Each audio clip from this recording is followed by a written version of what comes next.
wee hours of the morning, while the city sleeps, an uncommon band of heroes unites to fight the forces of evil.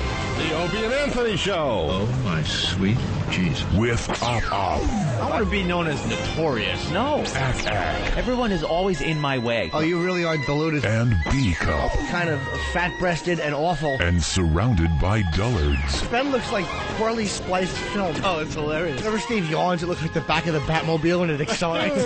Hawkatosis. All right, you're not going to cry. Shut up. And armed with superhuman powers. He pulls his pants down and just starts leaking into someone's garbage can. That's rule one. How about if he gives you the old chin tap with his helmet? That's all right with me. They are living among us, average citizens, average heroes, quietly and anonymously continuing to make the world a better place. Controversial talkers Opie and Anthony. We are just dicks. You better just sit back and watch. Yeah. Wait, what? The Opie and Anthony Show. Oh. But enough of this palaver. Let's get the show on the road. Why are people putting pictures of dead things near me? What are you people? On dope? Oh my God, I need more shock treatments. Uh-oh. Sounds like somebody's got a case of the Mondays. There's a guy in a beekeeper suit. Oh, you like that, don't you, faggot? A guy in a beekeeper suit came in here and gave me tape and put a basket here. No. The beekeeper's here again.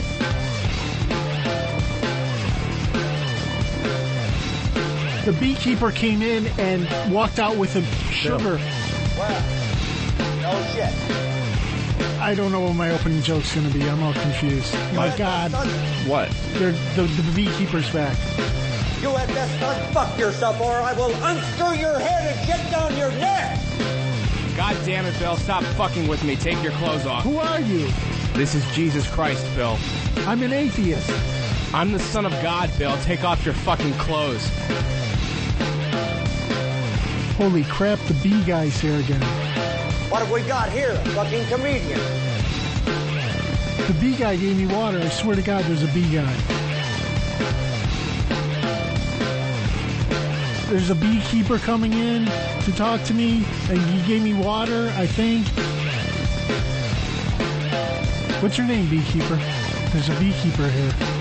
Bullshit, it looks to me like the best part of you ran down to cracking your mama's ass and ended up as a brown stain on the mattress.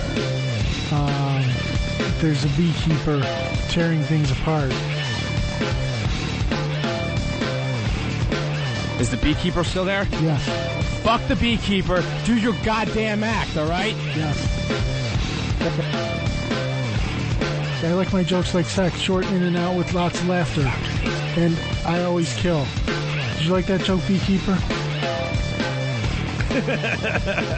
Now lean forward and choke yourself. Oh, wow. What a day on Friday, huh? Oh, yeah. Good morning and welcome to the Opie and Anthony program on XM Satellite Radio. Hi there. Good morning. It's an okay morning. Why? Blizzard 06. What happened? There was some snow or something? Most snow ever in New York City. Most snow ever. They were so happy with that happened. So happy with themselves, all the news people, that they could say most snow ever in the history since the earth formed, I guess. This is the most snow that's ever fallen. I'm not believing it. I want to see the records from 1208. Where are they? I want to see the records of the winter of 1208. Did they keep that on some parchment somewhere? Right. And the snow felleth.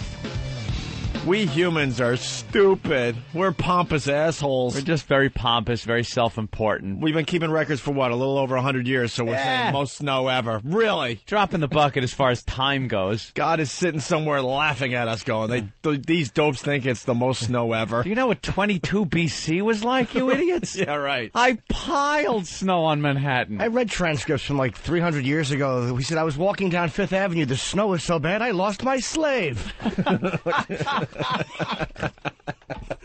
Most snow ever. Shut up. We did get like 27 inches in Central Park, though. No, Opie, it was 26.9. It was not 27. It was 27 inches somewhere. You could just tell with the flake. One flake falls by the ruler, and it puts it up another 16th of an inch. Yeah, well, most snow ever. There you go. They were very happy with themselves. I took a big beating on the message board because apparently people had said I predicted that this would be a nothing. And then I gave a weather forecast that said it was going to be nothing. And that is not the truth. What I said was the news people usually hype it up, and it turns out to be nothing. That was not true. They hyped it up, and it was record-breaking. But the forecast I gave was for a nor'easter. It was for I was arguing with the guy from Colorado that said the storm was passing over him at the time, and it was nothing. And I said, but when it gets here and mixes with the Gulf Stream and gave that whole spiel, then it turns into something big. So I'm not going to take abuse like that for no reason. Yeah. Bastards, I'm still the professor. And little Jimmy Norton's a little pissed off this morning. Jimmy! What's wrong, Jimmy? I'm just really cranky today, man. You are so cranky. It started yesterday. I've just been cranky, and I didn't sleep well last night. And I spent over an hour on the phone dealing with America Online, and I'm just in a bad mood. They're difficult to deal with. What did AOL do to you? The AOL, first of all, everybody tells me, don't use AOL, stop using AOL, and I know you're right. I know it, but I'm kind of stuck in there. Not one person has ever said, are you using the AOL? Oh, that's great news. Good move. You mean AOL? The AOL that is in partnership with XM Satellite Radio? Yeah. Are we heard an AOL? I have no idea. I didn't think so. I think they are. Oh, cool. But, I went off on General Motors and got a door. So here's my problem with AOL. Yellow Treats, my screen name, has not been showing up on anybody's buddy list for a long time. Uh-oh. Nothing to do with my settings. I went through all my IM settings, and I went through on the phone last night. And the guy was helpful. This is what happened. I called one lady. She goes, well, the number you need to call, and she gives me the number. So I said, okay. But she patches me through. Excuse me. Okay. Central Park, 27 inches. It says it right on ABC. They rounded it off. Up. ABC doesn't have decimal points in their things. It's common knowledge. But they rounded it up like I did. All right. Sorry, Jimmy. That's all right. There. Sorry about that, Jimmy. That's fine. So she tells me, all right, call this number in the future, but then she patches me through. The operator, the guy is very helpful, who I talk to. Okay. I gives me a case number. He goes, I'm not sure what this is. It might be a server issue. We'll check it. We get disconnected. You ever been talking, all of a sudden you hear that, dunk, like that little, that you've been hung up on, but it wasn't intentional. Yeah. So I call the number that she gives me before I talk to him, and it's an AOL tech, and they say, oh, you don't need to call this number. You need to call a customer service number, and I'm annoyed now. Oh, my God. Like, see, at that point, I start getting like, oh, boy, here we go. Well, here we go. I was. And I said, by the way, Hawk, could you give this to Opiekins, please? Thank you. There's a number on there. I say, look, they told me to dial this number. And she goes, well, this is not the number you need to dial. And this is the number she gives me. Ben just checked it. You can dial that on the air. Trust me. You can dial that on the air. Oh, you want me to? I think you should, yeah. Oh, all right. I don't think this is one of the rare outgoing phone call segments on the program. Yeah. We used to do this all the time. This is the number I got from days, Opie. This is the number? What? Yeah, you checked it. You checked it, okay. Yeah. Uh-oh, E-Rock's on it. All right, good. Wait, how do we, This'll work. Is this going to work? Is it, E-Rock? I bring nothing to the table. All right. Dud, are you ready for some hard anal action? I am. Bend me over and plunge your hard, stiff rod into my tight hole and come. I want to feel you shoot your load deep inside me. If you're an experienced caller, you can enter your credit card at any time. I kiss you on the mouth. Visa, MasterCard, American Express. Do you want to kiss me or? This service is sponsored by ACN. If you're under 18, no way. That's the number I got. No way. From an AOL tech to dial. I even checked, because that's an 800 number. I said, maybe it's 866, and I tried that, or whatever the other thing was. Yeah, but she said, she said 1-800. That's 1509. Wow. Dude. That's the number I got, so I called back. From a guy or a girl? It was I think it might have been a girl who I was calling sir. I couldn't tell. I was so cranky. I couldn't really tell. You must have really been cranky on the phone. I was You don't. I was screaming and the message kept going. Hi, how may I help you, operator? Hi, but I need to take your account, operator. I was fucking screaming at it. Operator, please, operator. That's all I would say. I hate that. And then they go, okay, let me get a technician for you. I think I understand. No, you don't. Twat machine. You don't understand. No one understands. So I called back just screaming about this. Oh my God! And I was more angry that I was inconvenienced because I don't care that if they did it by accident, it stinks. If they did it on purpose, it's hilarious. It is really funny. This cranky asshole yelling at the machine. Give him the gay porn number. So I got help, and I asked the guy where he was, and he said in the Philippines. So I spent 40 minutes with them on the phone trying to explain what happened. And he kept going, okay, so the last technician, and I'm like, no. The last technician was nice. He was good. He helped me. They never fucking get it. So it was just a nightmare. Did you figure it out in the end? It's probably a server problem. I don't know what it is, but I went over every stupid IM setting option. It's not one of my settings, and AOL is not blocking me. I don't know what the problem is. I don't know. You ever lose it so bad with customer service they have to remind you that they're taping the phone call? No. Oh, I've gotten to that point. I'm like, I don't give a shit you're taping this. Help me. I get very like, oh, so let me get this straight now. You're telling me that, like, that whole attitude, and they hate it, but they can't really unload on you when you do that. I'm not yelling like you motherfuckers or anything like that, but I'm very, the word is condescending to them on the phone, and they get very annoyed with that, and they're like, "Sir, I'm trying to help you here, sir." Hate them all, and it's all India, the Philippines now. You know who I want to strangle was a night guy. He's a fucking pharmacist over at a Rite Aid. He's a 24-hour night pharmacist. And why did they pick up the phone? Oh no, this is in person. Oh, okay. I was there. I went in for a prescription. I had asked them to fill a prescription for Nexium because my stupid reflux. And what happened was there was a mix-up with the prescription. There was he thought it went out, but it hadn't gone out, or something like that. I'm like, sir, check the bill. It shows I didn't pick it up, correct? He goes, yes, but I don't know where it is. And I'm saying, well, that's not my problem. And he goes, well, I can't give away $300 worth of medication. And I could feel myself getting to the point where I wanted to bite him. Like, I didn't want to punch him. I wanted to sink my teeth into the fucking bridge of his nose. Sir, you better have some Xanax back there and throw some in my mouth immediately because I'm going to choke you. I'm like, dude, who scams? I'm like, this isn't a get-high drug. Who comes here at 1 in the morning and scams for Nexium, you asshole?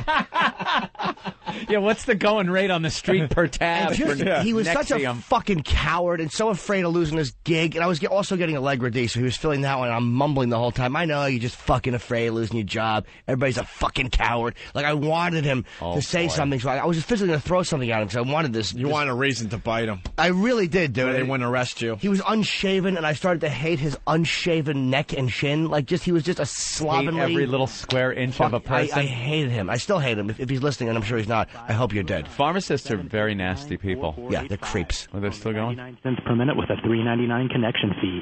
Call now. Remember, if you press the star key, you can hear these numbers again. Don't keep these guys waiting. If you feel you're experiencing system problems, please hang up and call our customer service department at 1-800. I wish I knew how to quit you. You know who should do this? Our own Steve Saban. Hi, do you want hot gay man on man action? Sensual. Put your smooth cock against my face. Jesus. Heather, what's up? Hey, guys. Tonight on Tyra, there's real Brokeback Mountain on. Tyra has real gay cowboys on today? Real gay cowboys. Oh, yes, boy. And the women to tell the stories about it. Oh, we'll be rolling tape today. Right, roll them. We got the Tyra Banks show where she was scared of dolphins. Oof. Oh, great. She had a phobia of dolphins, and she did a whole show on how to get over your fears, and she gets over her fears of dolphins. It's not like being afraid of her fear of dolphins. Huh? It's like being afraid of a puggle. Exactly. Dolphins are just the most adorable little thing. They get up on their tail. do that backwards thing on their tail. They bring you a ball, and if you're lucky, they have sex with you. Right, they try to fuck you. You ever scratch their neck when they're caught in the net and then just laugh and go have a tuna sandwich? And too bad Tyrus doesn't have a fear of doing a shitty show that she could get over. Too bad she's completely unafraid of that. Stupid. Yeah, she goes headlong every day. It was a show on phobias. She's scared of dolphins. Another girl came in. She was afraid of pennies. Afraid of pennies? Yeah, so we got some audio from that dumb show. We'll go over a little later. Last name wasn't Goldberg, was it? Eric in Colorado. Of course not. Eric. Yeah, hey, Anthony, you got your nor'easter, but it must not be very bad that you guys were able to be on the air today. No, Anthony talked about this in the office. This guy sounds a little meh. Yeah. What was that? I said it wasn't going to be shit. This is the guy from Colorado, Anthony. Dude, it was record-setting. It was big. It's just that we were talking about this in the office. It wasn't that it wasn't bad. It's that it's the 21st century, and they finally figured out how to get rid of snow and not let it. If it was as bad as they were predicting, you would still be at home snuggled in. No, I have a massive vehicle that went through 2 feet of snow in my driveway without even slowing down, my friend. It was actually worse than they predicted, sir. About they're clearing the snow for you? It was worse than they predicted. Most snow ever. Most snow ever, Eric. And it was. You have no argument. If this happened, if this ain't snow. Hell, we've been getting that every couple of weeks in the mountains. You also have thin air. That stupid mile-high shit city. Rotten little parrot lungs. Breathe. Ass. Jimmy's going to go to Aspen in 3 weeks, and they're going to have another blizzard. They get 10 inches of snow every 4 days. Oh, I know there's a lot of snow in Aspen, sir. They ski there. Eric, this is New York City. We're not used to having snow in Big general. Apple. The Big Apple. We get one snowstorm a year now. And that ain't a snowstorm. If you can get around... Oh, I would love to hear an avalanche cover this guy. No kidding. Eric, you picked the wrong day to make fun of us. They're saying most snow ever. Yeah. Most snow ever. They just figured out how to get rid of it. I'm from the East Coast originally, so to me, unless the city's completely shut down, it's not that bad. It doesn't shut down anymore, you fucking idiot. It's called machinery. They figured it out. They figured it out. If it happened in 1976, this would have shut down New York City for days. Yeah, or at least, They figured it out. The economy is okay, so we get the snow removed. The salt and the plows get out there while it's still snowing, so it doesn't pile up. They have things called melters these days in Times Square. They pick it up in bulldozers, throw it in melters. It goes down the sewer as water. You don't even see snow in Times Square anymore. You know what would have been good? To get pictures of Times Square this morning, because you can't even tell it snowed. The communication between the plow drivers and their mission control is so good that they're not trying to plow the same streets. They're not missing streets. They have a system in place. They finally figured it out. The news hasn't. They still want you to go out and stock up on milk and canned goods and go out to the barn and gather up your eggs like it's Little House on the fucking Prairie. Don't worry. The day after a blizzard, the day after what they're calling the biggest blizzard in New York City history. Most snow ever. Everyone's getting into work. Everyone can leave their house. It's fine because we figured out how to get rid of snow. I love the dopes that go right to the supermarket when these blizzards are coming, though. What the fuck? I think it's hilarious. I had to get some lunch. I was like, maybe the store's going to be closed today, so I just went to buy some stuff. Delivery was bad. Couldn't get delivery. Well, I didn't buy milk and bread. I just bought like a sandwich and a couple of things in case it kept snowing. What? It kept snowing and stores were closed. I wanted to have dinner. He didn't have anything in the house. My refrigerator's empty, dude. It's awful. You have a little empty refrigerator? It's got nothing in it. It's got a mask from fucking Lush. A Lush mask, which I think is too old to use. It's probably all spores and fungi. And I threw all my Lush soap away. I love my Lush soap. I hated my Lush soap. Why don't you give it to me? Gots. I really enjoyed my What a waste of money that Lush soap I enjoyed was. it. I still lather up with it. When we went on our little field trip in Washington. You remember broke back soap fires? Faggots. You remember when we were kids, though, there was a big storm. See, this guy doesn't understand. It's the fact that when I came out, it was actually impressively well cleaned up. Mm-hmm. But I remember one year when I was a kid, it was bad snow, and we shut down for like 9 months. Do you remember that? It didn't, couldn't go out till August 8th. I don't remember that one, Jimmy. No. It's a bad one. Hot man on man love. Hello, is this Yellow Treats is not being visible? Would you like your cock sucked? I would, but could you please? Excuse me. Can we stay focused here on my problem? And by the way, the two fags in that stupid sex thing were more helpful than the AOL tag from Manila. Hey, speaking of the snowstorm, really fast. So I'm watching the coverage on the news yesterday morning, and they're showing people in Times Square at 1:30 in the morning when the snow really started kicking in. Yeah. And they're just showing, Times Square and people walking around. When was this? About, they said this is about Saturday night? This would have been Friday late night. Oh, wait. Okay. No, yesterday was Sunday. I'm sorry. Saturday late night. Right. So they're saying, this is what Times Square looked like at 1:30 in the morning when the snow really started kicking in. And they're showing people walking around drunk and stuff. Our own E-Rock was captured on the news walking around Times Square. Great. I got to get it off my DVR. E-Rock stumbling around Times Square? No winter clothes on whatsoever. Didn't you know the storm was coming? Yeah, I had a coat on. I had a coat and gloves. That was it. They showed you and I guess a couple of your friends. You guys looked like you were hammered. Yeah, we were. They walked up to him with the mic, and this is what he said. Is this on? Is this on? Is this on? Thanks, Dan. Aren't you the producer for the Opie and Anthony show? I bring nothing to the table. Oh, okay. I love my DVR because they just rewound that a bunch of times and just watched E-Rock. It was definitely him? Positive. No doubt in my mind. And I even emailed him immediately, and he wrote back, hey, what time was that at? What were you doing in Times Square? Were you following John Voight into a movie theater? The best part about that, when you wrote me back going, what time was that? There was a little paranoia in your text message or email or whatever. Ooh. Like, what time was that? I'm like, 1:30. He's like, oh, yeah, that was me. willing to admit that you were in Times Square at 1:30, but not willing to admit you were there at 3:30. Little blizzard drinking? Yeah, we were celebrating. But the news caught him. It was pretty funny. All right, let's say hi to Chris in Florida. Chris. Hey, morning, boys. How much snow you got down there? Didn't everybody? I'm up in Toga. We didn't get hardly any snow at all. You guys got hammered. We got nothing. That's what I love about doing a national talk show now. Yeah. We would be just talking about the blizzard all day. Blizzard. But now we just got a guy in Florida. How warm is it going to be today? No, I'm in upstate New York. Oh, it says Florida. Okay. The hell? And we didn't get squat. All right. What do you got, Chris? My dad's a clinical psychologist. He deals in a mental health clinic. He deals with mentally ill all the time. I made him listen to the replay for Friday. He is now a subscriber to XM Radio. Really? He laughed his balls off. He's getting his Rhodey XC today. Let me ask you a question. What is the difference between a psychologist and a clinical psychologist, or is that just a title? He works in a clinic, basically. All the fuckers who can't afford mental health, they come in. Okay. Those are the ones that are in real bad shape, by the way. Yeah, he deals with schizophrenics all the time, and he laughed his balls off. It was hilarious. That Schizo Bill bit was so freaking funny. We really, really enjoyed fucking with that guy for an hour. That's the beauty of satellite radio. You could go long form every once in a while, and experiment and take a big chance. We took a big chance. We said, you know what?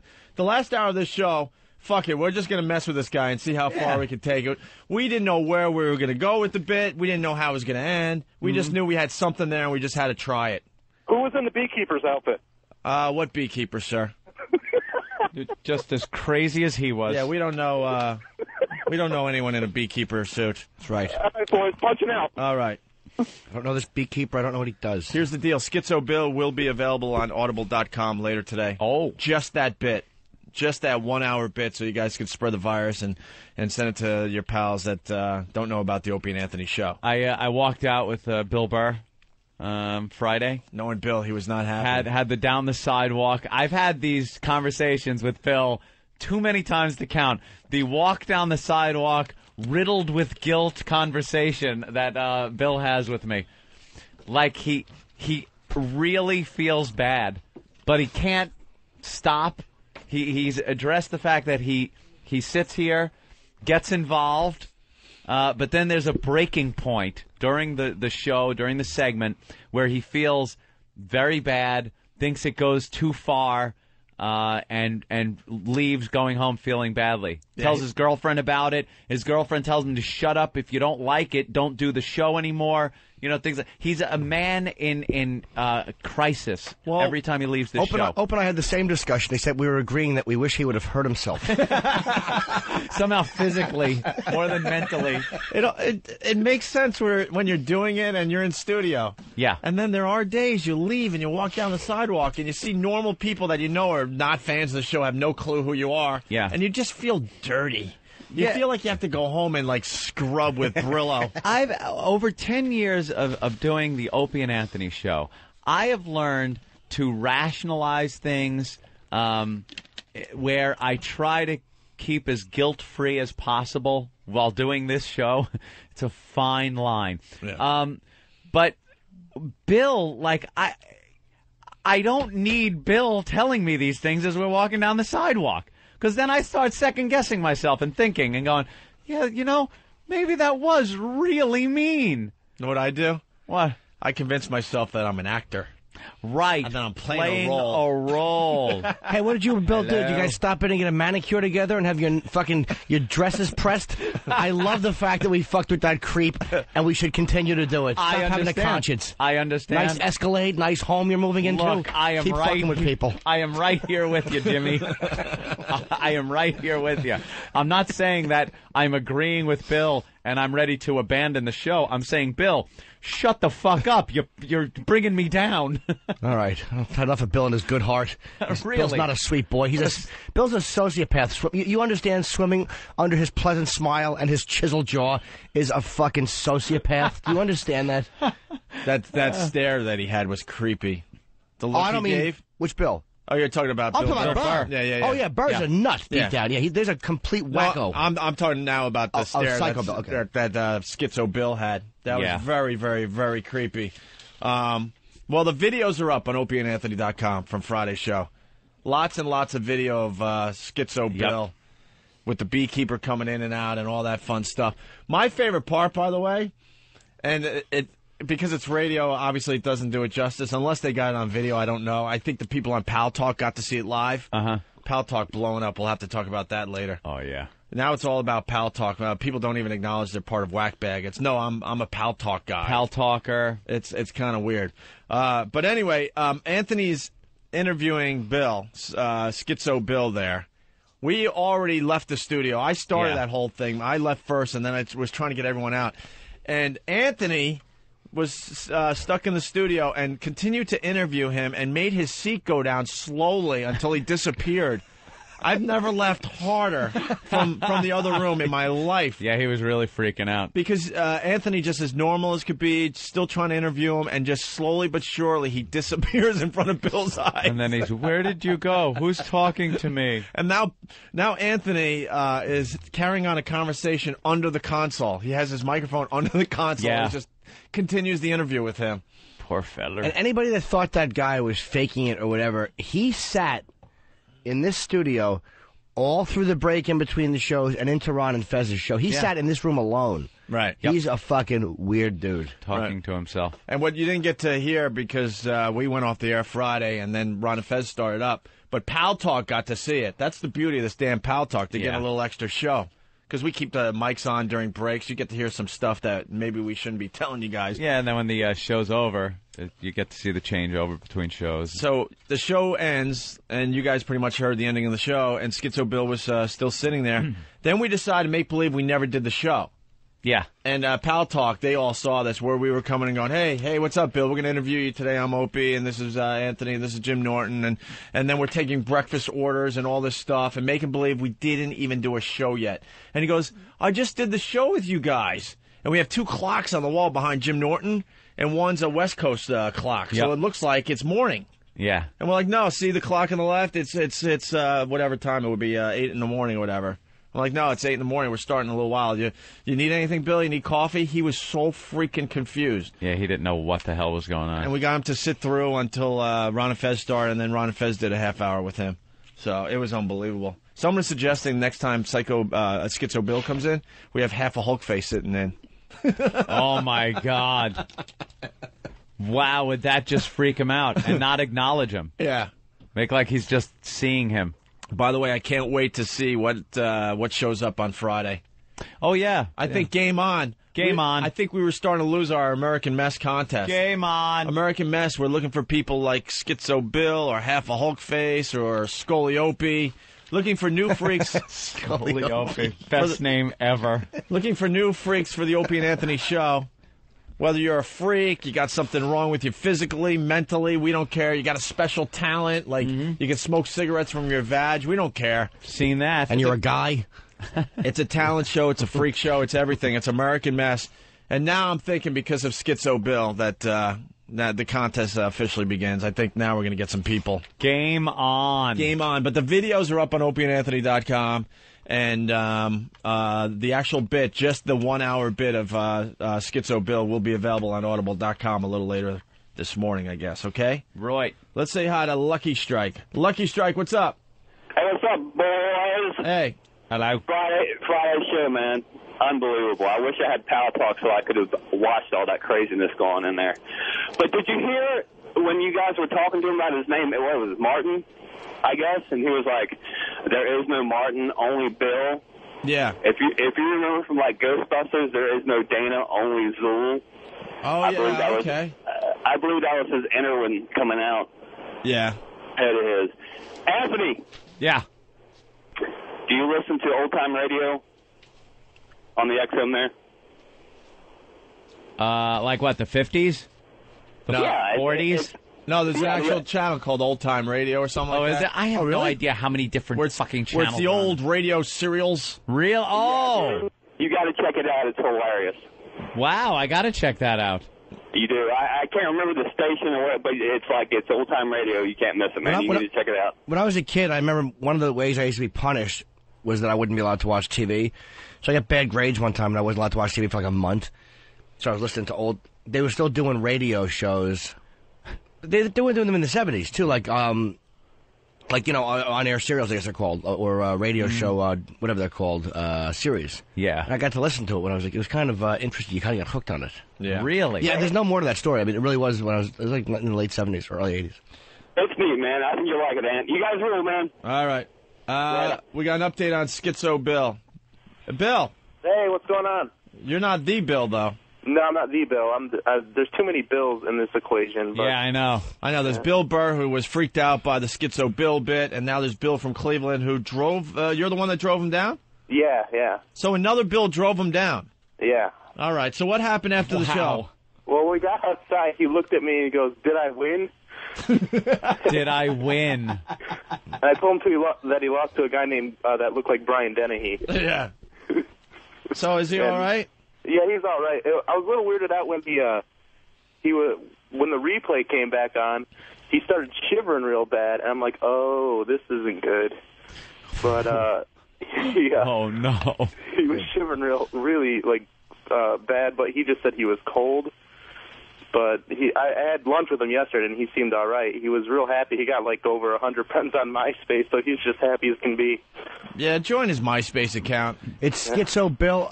It's myspace.com/Schizo Bill, I think, right? I think so. Let's confirm that so we give the right let's get this guy a lot of friends, because he gave us an hour of unbelievable radio. It's myspace.com/Schizo Bill, SKITZBILL. He spells it like, okay. And by the way, it's funny, speaking of MySpace, Patrice never calls me or anybody else, and this is what this self-centered asshole calls me with from Chicago. If it makes sense, could you mention on the show that I took over the MySpace thing that guy started for me? Oh, he did? Yeah, so this pompous ass wants you to know that if you join Patrice O'Neill's MySpace, you're really talking to him. So I would like you all to rush out Patrice O'Neill on MySpace. It is now him. Yeah. Okay. Yeah. Yeah, because it was a fake Patrice. Yeah, but now you can have the real Patrice not respond to you. So I read Whackbag all weekend long. I mean, it was one of those bits where it made me go on Whackbag. Yeah. To check out what everyone was thinking and stuff, and rave reviews on the Schizo Bill thing. People seem to enjoy it. And I think you posted a few times, and you said that he slept all the way back to Cleveland? Yeah, pretty much. I mean, he woke up when the replay was on. Right. And Bill Burr actually emailed me and asked for his address because he wants to send him CDs because he feels so bad. He said, "I want to send him CDs and an apology." Oh, that's going to help. That's going to help. We drove this guy on the brink of killing himself and everybody in studio, and Bill Burr thinks he'll make everything okay by sending him a comedy seat. And I can't wait until Schizo Bill hears his act and steals it, and then Bill Burr tries to confront him, and the guy with the mixed personalities bites his face, chews half of it off. He just holds Burr like in a bear hug and chews his face and does his act back to him. Dude, I say that because I wanted you to enjoy it. Hey, Bill, thanks for giving us gold on Friday. Hey, no problem. Radio gold. Anything for the virus. Thanks, sweetie. Yeah, and it'll be up on Audible.com, like we're saying, and people could download it and send it to their friends, I guess. All right, Bill. All right, see ya. I can't wait to see what happens on Friday. Remember, it's an open call for American Mess. You just show up. We got promos running like crazy with all the details, okay? Right. And check out the videos of Schizo Bill on opieandanthony.com. People are starting to check those out this morning. Chris, what's up? Hi, Opie. Hi, Anthony. Hey, how you guys doing? Pretty good. Right. Good. Hi, Jimmy. Hey, Chris. Opie, I was just calling to find out if you were related to that Skeeter who's replacing Michelle Kwan. Yes, Emily. Yes. Is she a member of your family? She's one of my cousins. We went over this last Olympics. Sarah Hughes won the gold. Sarah. And now her little sister, Emily Hughes, is in the Olympics because Michelle Kwan's a crybaby. She pulled a groin muscle or something, blah, blah, blah, wah, wah, wah, goodbye, go home. Well, I just want to say good luck to her, and I hope she goes all the way to gold. All right, man. A lot of talent in my family. I appreciate it. All right, bye-bye. You guys suck. All right, bye, Chris. Here's Michelle Kwan dropping out of the Olympics. The Olympics hopes are dashed for Michelle Kwan. We got some inkling of this yesterday. She actually had a bad practice, didn't go through her whole routine. She gave a short press conference after that, talked about how her body really wasn't feeling up to par. Now, she came back today to give the bad news. She was pulling out because of injury. Now, Kwan was really quite composed as she came out to read a short statement, answer some questions from reporters. She almost choked up at one point when she was talking about the toughest decision she ever had to make. I have no regrets. I tried my hardest, and if I don't win the gold, it's okay. You know, I've had a great career. I've been very lucky, and, you know, this is a sport, and it's beautiful. Yeah, goodbye. It's not a sport. Goodbye. I'm sorry. Figure skating? Yeah, do it in the park and shut your face.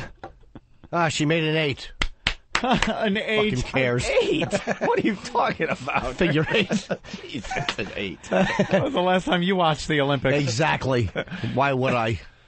An 8. An 8. It's racist.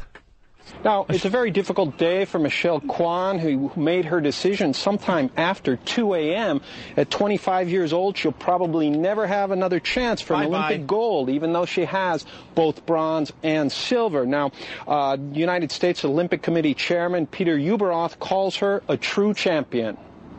Michelle Kwan means more to the United States Olympic Committee than maybe any athlete that's ever performed for the United States Olympic Committee. Stop it. Why? Well, Emily Hughes will be taking the place of Michelle Kwan. There's obviously a lot of weight on her shoulders as she heads from her home in Long Island over to here to Torino.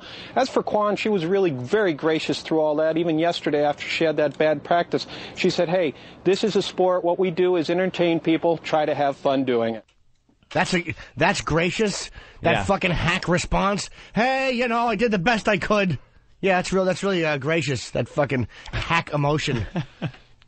Goodbye, Michelle Kwan. You guys watching the Olympics? How is she the most important athlete ever? I don't get it. Not getting a gold medal and dropping out because she's She injured. hurts her twat. How about the fucking? How about the team that beat the Russians in 1980? Weren't they a little more important? Maybe Right. For the How Winter about- Olympics. Who was that little girl that did the Mary Lou Retton. No, she's that my fire favorite. plug. Tara Lipinski? No, little cute Nadia Tara Comaneci? Lipinski. No, the Which one that hurt her leg and still did the vault.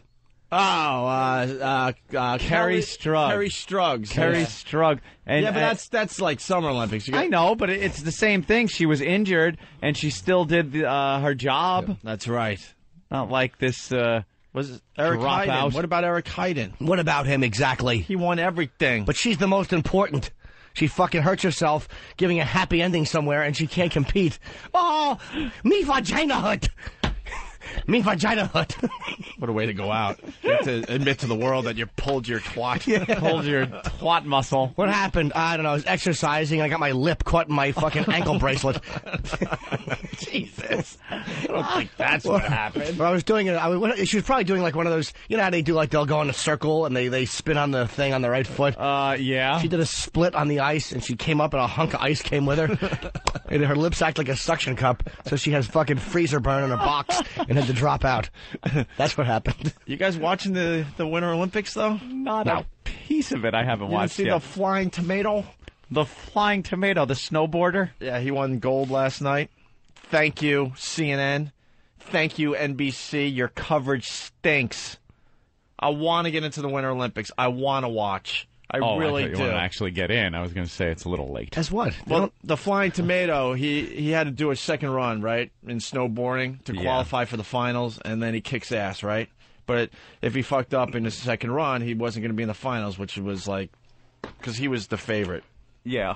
So then he gets into the finals, and then stupid Bob Costas jumps on TV and like, we'll show you the finals a little later, but first it's time to check out the luge. Eek.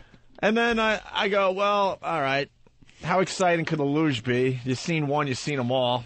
Well, it could be real exciting if it's the two-man luge. Hot two-man luge action. Right. How do you decide you're good at that? Yeah. How do you practice? You're in the tub one day fucking your boyfriend and you go, this would be fun to do it 90 miles an hour.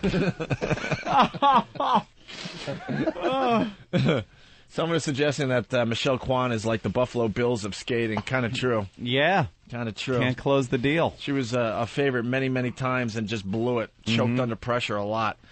That's what Michelle Kwan was good at. Yep. Not the most important athlete ever for the Winter Olympics, you groveling committee. So I'm watching the luge going, what parent would allow their kids to get into the sport of luging? Yeah.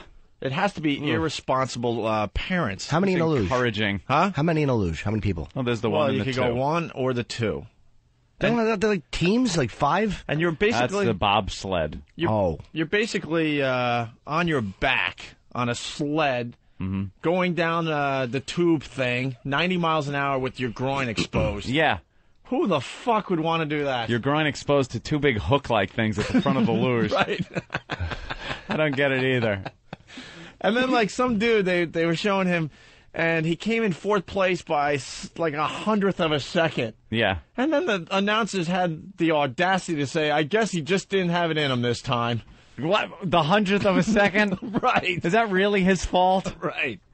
Why don't they just... I guess he didn't push off hard enough. Yeah. You have to get a fat partner because you're going downhill. The fucking fatter your friend is, the faster you're going to go. That's the key. Get 2 big fatzos. Well, fat luge. Well, that's what Anthony brought up. It's like the two-man luge has got to be the gayest sport ever. Oh. I challenge you right now, find a gayer sport than the two-man luge. You're wearing little uniforms, the thickness of saran wrap. Ooh. Big cock is showing through it. Wow. And they just, all right. Get on me. And gravity is pulling you down into your partner's tailbone. Jump on. They're holding on tight. Right. That is really a gay sport. So anyway, I wanted to see if the Flying Tomato won the snowboarding thing. Yeah. So I go to Larry King because I'm like, all right, I'm done with the Olympics for a little while. I'll go back. And I'm watching the Growing Pains reunion that Larry had. And all of a sudden, the goddamn scroll got me. It did. Scroll got me. Yeah. Flying Tomato wins the gold medal in Turin or whatever the place is. They reamed it for you. Will you please just do the Olympics in real time? Please. No. Just run it. They tape everything. I would DVR the crap out of it and watch it when I want. A little later. I don't know. They tape it all, and then you can't watch anything else because they scroll. And then they tease it for hours. To get to get the best parts of the Olympics every night, you got to wait till the last half hour, 40 minutes. Yeah. The rest is just filler bullshit, qualifying crap. But before, we'll go to the qualifying of the snowball throwing competition. Oh, great. Good. But these sports are crazy. I mean, the ski jump, how do you get into that? That looks pretty cool. One day you just decide, I'm going to just jump. Hurl myself off a ramp. Do you ever see these ramps, how steep they are? They're amazing. No one in their right mind would just do that. And they make a little airfoil out of themselves. Right. And they go really, really far. Do they still have the most ridiculous sport? What the is one that? where it's cross-country skiing, and then they stop And shooting. Then they stop to shoot at targets, and then get back on their skis to the next target. Ew, do they really? Yeah. I think they finally got rid of that sport. I hear Dick Cheney tried to qualify for that one. First Dick Cheney shooting joke. It's official. Yeah, we'll get into the Dick Cheney thing in a little while. Is that sport still happening, though? I don't even know the name of it. It's cross-country skiing, and then you have the biathlon. The biathlon. That's what it's called? And then you stop and do some target shooting. Yeah, you cross-country ski and then out of shoot. nowhere, you just stop and shoot. You got to shoot. With the gun you're carrying. You cross-country ski with the gun over your back on a little sling, and you do that. I don't know. It was popular in a James Bond movie. It's like a scene at a cliffhanger. Yeah, exactly. Oh, my God, it's still happening. You know, there's a website of events they no longer do in the Olympics. It would be worth finding today. I know the Winter Olympics had the Summer Olympics had some crazy events they finally had to get rid of. Do they do curling still? Do they still sweep, where they throw that weight down the ice and then the two guys sweep in front of it? Yeah. Ew, what is that? It's a ridiculous-looking Canadian sport. It's the second most popular sport in Canada, I do believe. There's hockey and then curling. Right. Enough with the ice. Can you fucking live without the ice up there? Could you go inside and bowl people? Jesus, everything in Canada has to revolve around ice. Play ice chess. What the fuck's the matter with you people? Get over it. It's cold. They're just moving little ice cubes around. Yeah. Oh, check. Get a hold of yourself. Checky. That is very funny. What do you want to do? I don't know. Let's play some mitten tossing. That's what they do in the summer. Things that revolve around mittens and hats that they can't wear that they miss. Hey, throw me your toque. Let's play hide the snow shovel, eh? Yeah, that's it. Print that up. Yeah, that's the one. Yeah, where you have to sweep really fast, and then the announcers, well, I guess they didn't have it in them this year.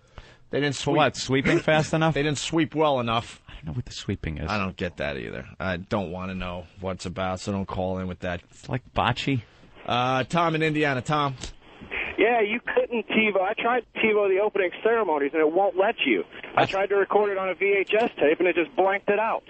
Are you kidding? What do you mean? Why? No. Some kind of I have no idea. Type of wizardry are they doing over there at the Olympics? See, I'm looking forward to one of the greatest things is Olympic hockey. Everyone knows I'm a hockey fan, but Olympic hockey is so much more exciting than the NHL. It's not even funny.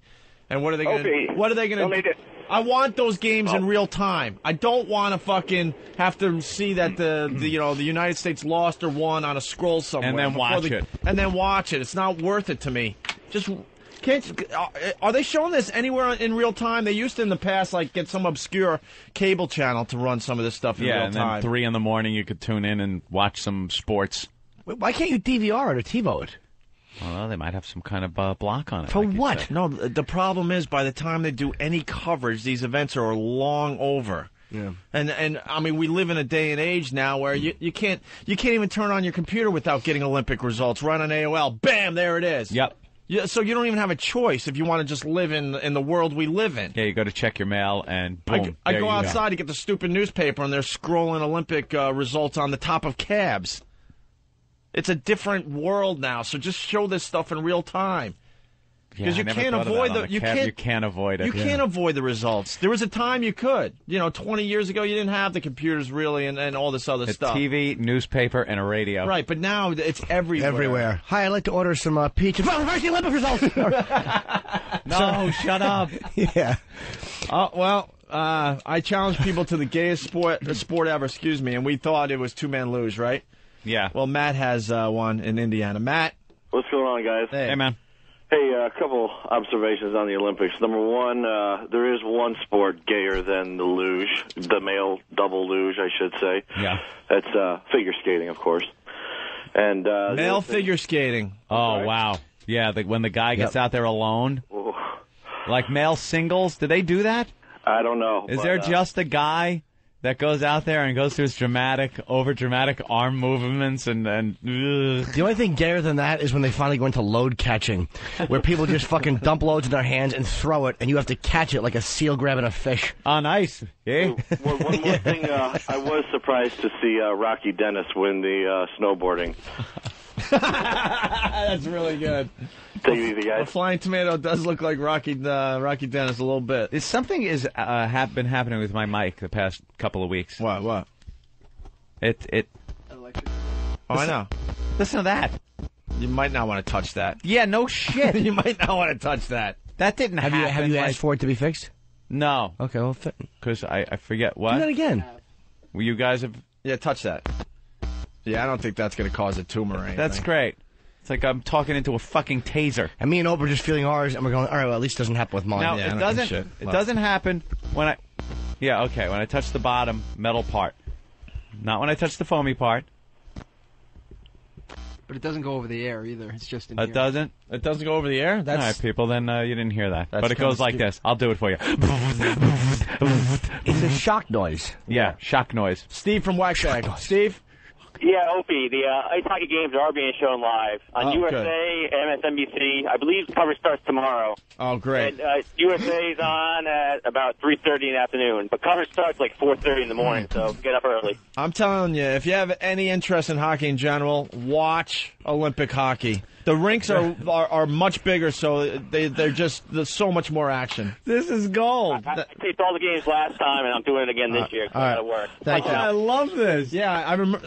I'm glad they found this. The 10 oddest former Olympic events. These are events they used to do, and they just said, you know what, this is just stupid.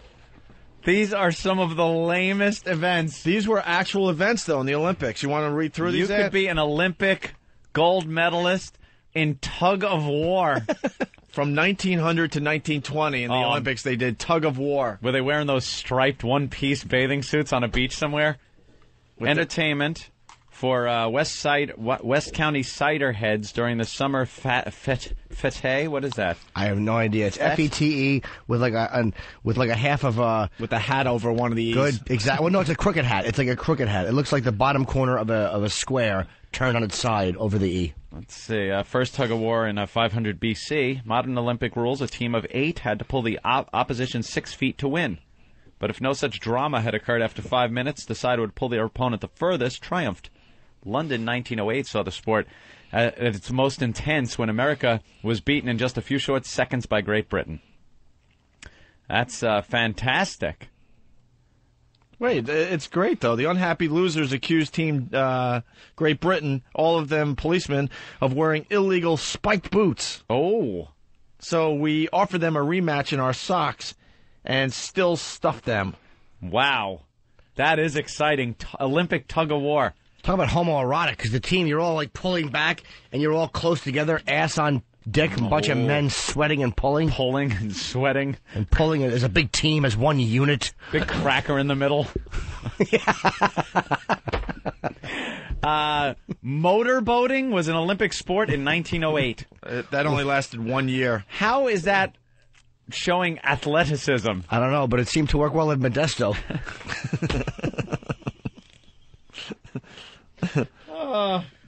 Yeah, the Modesto Olympics.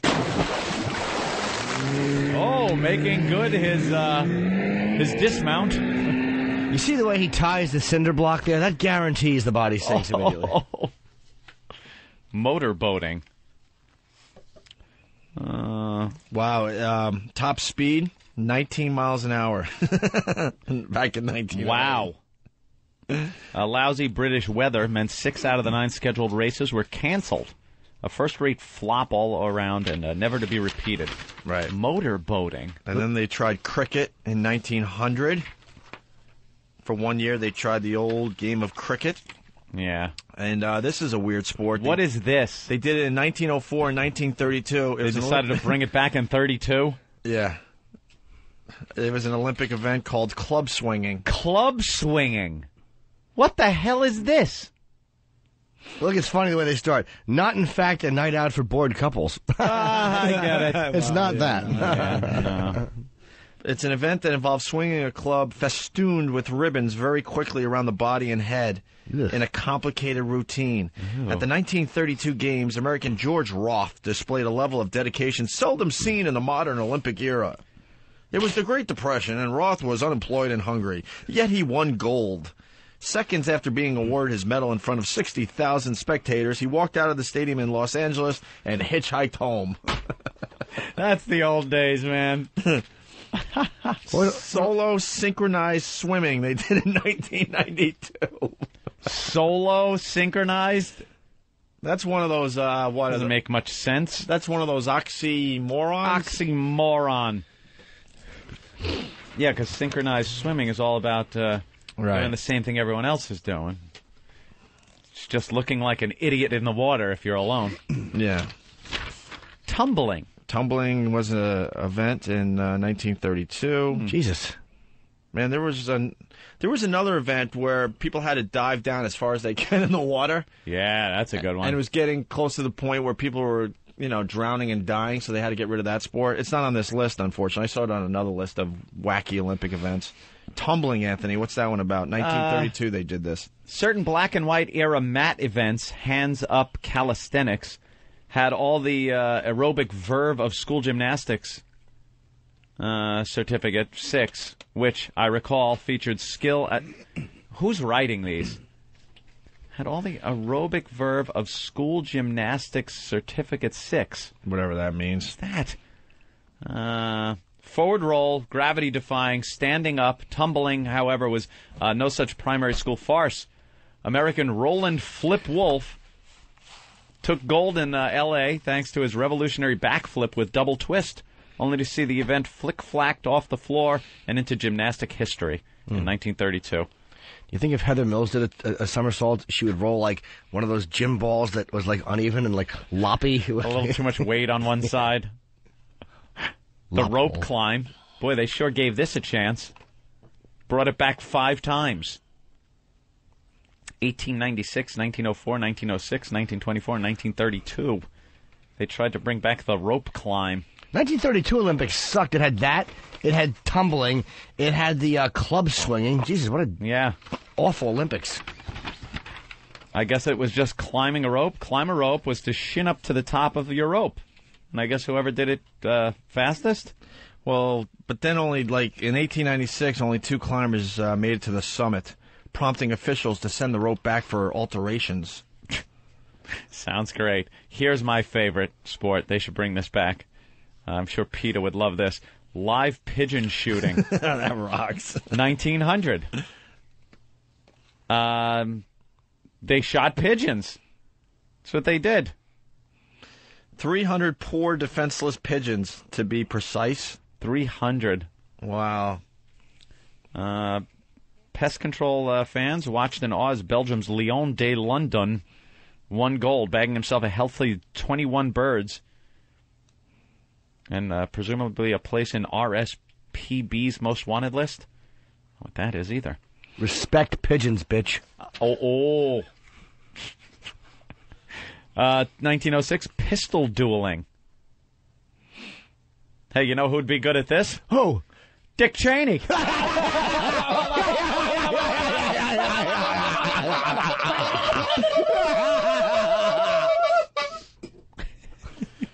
Two Dick Cheney jokes so far. That's right. Let's see how many we could get in today. Pistol dueling, but this one entry is too good to leave out. Instead of shooting at each other, participants shot at dummies in fancy frock coats with a bullseye embroidered on the chest. The event never appeared on the Olympic list again, but qualifies here for its exhilarating oddity. And then they did long jump for horses. Horses long jump? Who? Was there someone on the horse?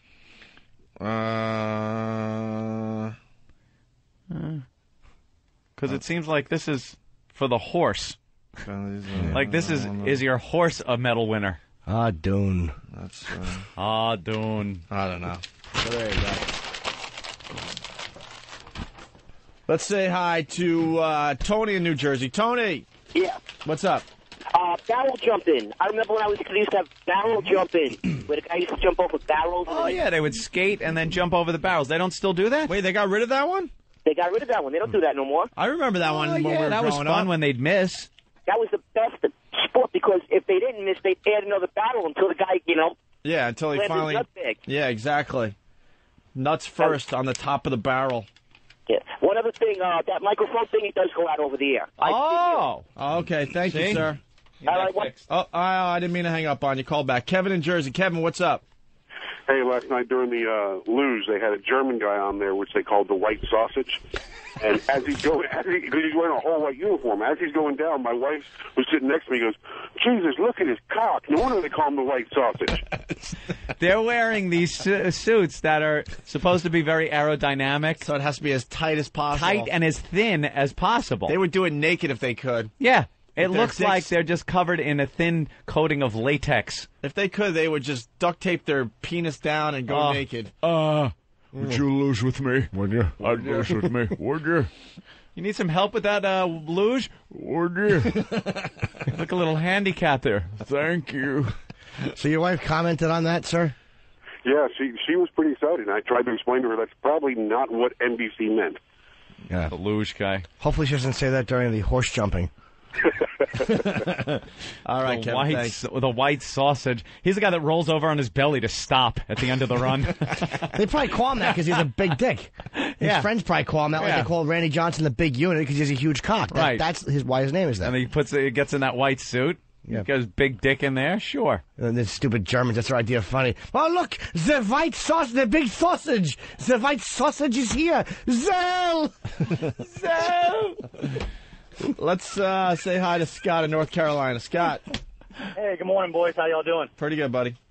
All right, I got a sport that's gayer than figure skating, and it should be on that list of extinct sports, but it's that freestyle skiing. They're on a slightly sloped slope, and they're just kind of dancing around and using the poles to spring up in the air. Yeah, it's like ski ballet. It's almost like they want to be on skates and do figure skating stuff on skis. Yeah, Boy, that is a good one, sir, because that is really gay. Yeah. All right. Definitely not going to be trying out for that. This Y'all just have a good in. one. Nice. They have equestrian dressage as an event. What? And it's horse dancing. You get on your horse, and do you know anything more about this, Stan? Because Stan gave me that. Equestrian dressage? Dressage, actually. Dressage? Yes. I pronounced that right. You didn't put the accent thing over the A. Exactly. I apologize. Way to correct the boss. Who knows? I'm helping. I'm glad I didn't know how that was pronounced. No, just call Anthony stupid for the two countries. Who cares? Dressage. You shouldn't know that. I absolutely shouldn't. And that's the one where someone's on a horse and they make the horse just prance around. Yeah, and sort gaily. of crisscross his feet and whatnot. Yeah, yeah. Yuck. Faggot horse. Fuck a man in the ass and send him to the hospital. Douchey horse. You're trying to get it to dance. It's whinnying. Fucking hate horses. All right. We should take a break, don't you think? Right? It's our Olympic Hair is coverage. messy, Ope. Jesus. I know. I just Got a took cap on. I just took my hat off. We get that static electricity where your hair's all every which away. It was one of those days. Fuck the shower. Just go to work. I never shower before I come here. With ever. Bed head. Never, ever. No, why would I? Yeah. I go home, take a nap, then shower. Showers for nighttime. Well, we mentioned the curling thing. Bill in Connecticut. We mentioned curling. Yeah. That's the sweep sport, right? Bill? Bill? Bill. All right. Bill. Where's the stopwatch? I'm going for the record today. Oh, who has the record so far? Jimmy? Fucking Jimmy, a minute 57. Of course. How long? A minute 57? Yeah, I laugh at his record. You think you have could the make time. 2 Don't minutes? look at my penis. Just let him look at it. So what? It's only for work. All right, we'll take a break. We'll continue with the Opie and Anthony show in just a bit.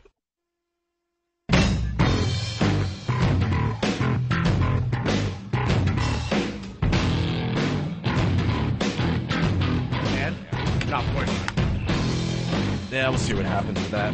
Yeah. Let's say hi to Kent, the movie guy. Kent, what's up? Hey, what's up, guys? How's it going? Pretty good. How are you today, bro? I'm good.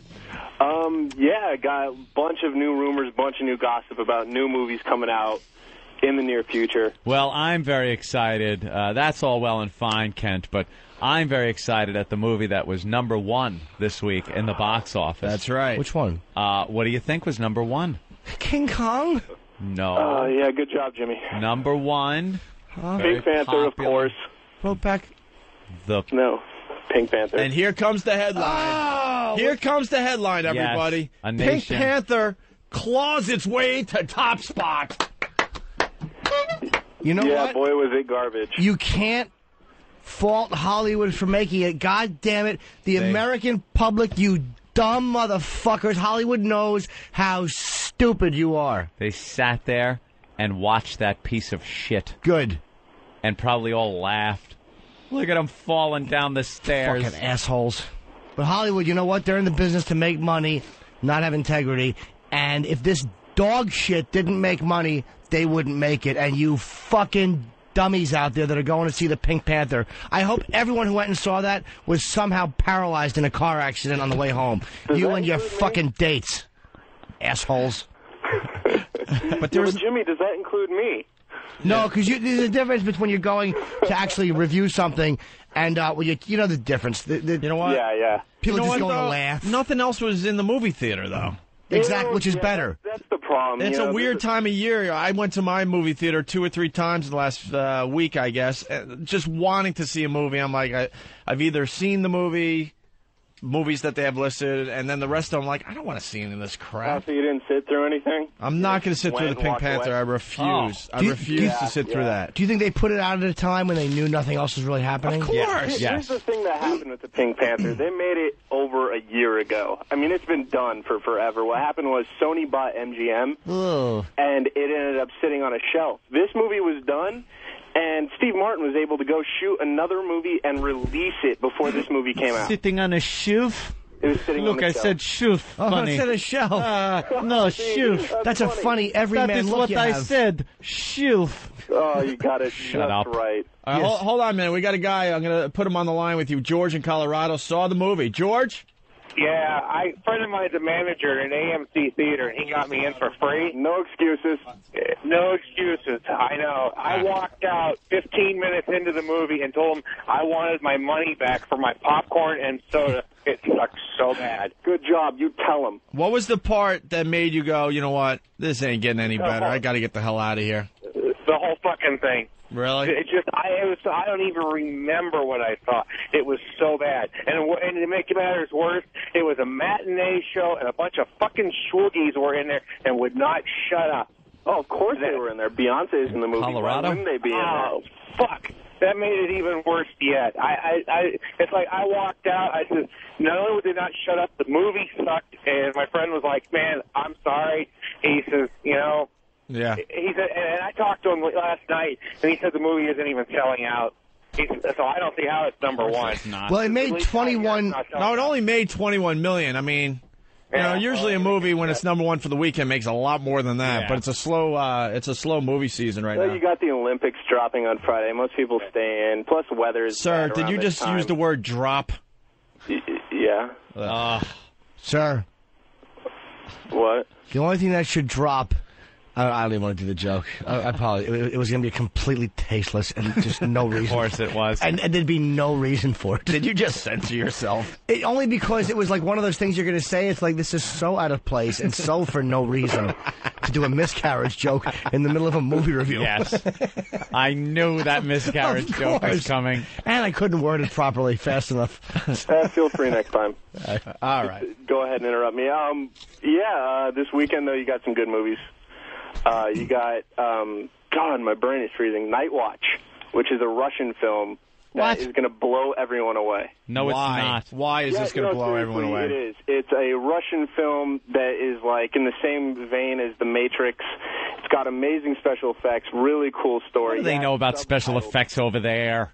Yeah, they do, though. That's Oh, it's great. Much better than your American movies. We do everything better. You watch. Russian movie will be so much better. No, I seriously, I sat through the film, and I was amazed the whole time. It was just unbelievable, mind-boggling. Subtitles? Cool. It is subtitled. That's it. I like going to the movies and reading. I want to read for 2 hours. That's what I like to do. Gosh. I'll have to wait for the dubbed version. That's going to be awful. Dang, I'm really bombing here. No, you're not. You just talk about movies, dude. I'm serious. There's no bombing or killing. You're just discussing film. There's no way to. Okay, cool. I'm nervous. I'm a nervous Nancy. What else came out? You had Firewall with Harrison Ford. It wasn't a perfect film, but it was probably the best thing that came out. I'm hearing it's getting good reviews. It's getting mixed reviews. A lot of people are saying it's stupid, it's really, not well written, it's contrived, it's boring. A lot of other people, on the other hand, are saying this is exactly what we need at this time. It's a little bit of action, just, to throw out there. And a lot of people like seeing Harrison Ford back up on the screen. I don't After know. his past couple bombs, K-19 bombed, and, Hollywood Homicide bombed. You know what movie I want to see? I'm going to go to my artsy theater where they serve the smoked salmon sandwiches. Smoked salmon Instead of sandwich. popcorn, you get a smoked salmon sandwich. And what are you going to see? Why We Fight. That's a good movie. It is? That's a good movie. All my friends that have seen it have just Pretty much a just said documentary good on things. war. Oh, is it? Yeah, and why we fight. Wow. By the way, the Rotten Tomatoes, 88% are bad, and man, are they fucking great. Just castrations of that douchebag Steve Martin. Yeah, the best website for movie reviews, RottenTomatoes.com by far. Yeah. You got to give it up to them for just giving you the truth, because a lot of critics just won't. The mainstream critics just won't pan something. They won't give in and say, "Hey, this really, really sucks." You got to find those niche, critics like myself and several other guys that'll just give you the brutal, honest truth. Because, like you're doing today? Yeah, I mean, a lot of people are going to say, Pretty "Hey, outrageous." It's great." We have Steve Really Martin going out on a television limb. show, so we got to say it's amazing. It sucks. Well, dude, there's one right here from the Chicago Sun-Times. He's getting blasted in real publications. Yep. At every moment in the movie, I was aware that Peter Sellers was Clouseau and Steve Martin was not. I hadn't realized how thoroughly Sellers and Edwards had colonized my memory. The LA Weekly said, that's a stupid one. WaffleMovies.com. I think I have laughed more at funerals, which is somewhat appropriate for this movie. The Pink Panther is a funeral for Steve Martin's dignity and soul. Wow. Filmcritic.com. Steve Martin should have his SAG card revoked for even attempt to fill Sellers' shoes. That's exactly what you did, shithead. You could kind of spin those, though, to be positive. Writer. Yeah, you possibly can. Maybe Seller had smelly feet. Sellers, he's trying to... that was awful. I think there might have been some humorous funerals somewhere at some time. Movie Mom at Yahoo Movies. This is less like Peter Sellers and Blake Edwards and more like Ernest Goes to Paris. Whoa. Well, a couple of those Ernest movies got a chuckle out of me. They were terrific. Arizona Republic. The Pink Panther doesn't mess around. It goes south in a hurry. Let's say hi to Momo. Momo! Hey, good morning, boys. What's up, Momo? Hey, first of all, Daddy, I've been a bad boy, and I need you to spank me. Jimmy? Why? I've been a bad boy. Can you help me? Sure. Anyway. Okay, terrific. Well, I'm a spanking. I'm a hack when I spank. I say hack things. Oh. Like, oh, you're bad. Yeah, you like that. You like that. You're naughty. Give it to him, Jimmy. Yeah. Well, what I wanted to chime in about was two things. First of all, and I live in Memphis, and we got about 4 inches down there. And I'll tell you what, you talk about how to paralyze the city. You can throw a cup of water on the interstate in Memphis, and you'll have an accident. And when we get any kind of weather, it just, the people do not know how. Wait. Could you, Hold on, this audio's... Yeah, what'd you say about water or something? You broke up. Your phone stinks, dude. Yeah. God. All right, I'll say it one more time so you can slam me. I said you can throw a cup of water on the interstate in Memphis, and you'll cause an accident.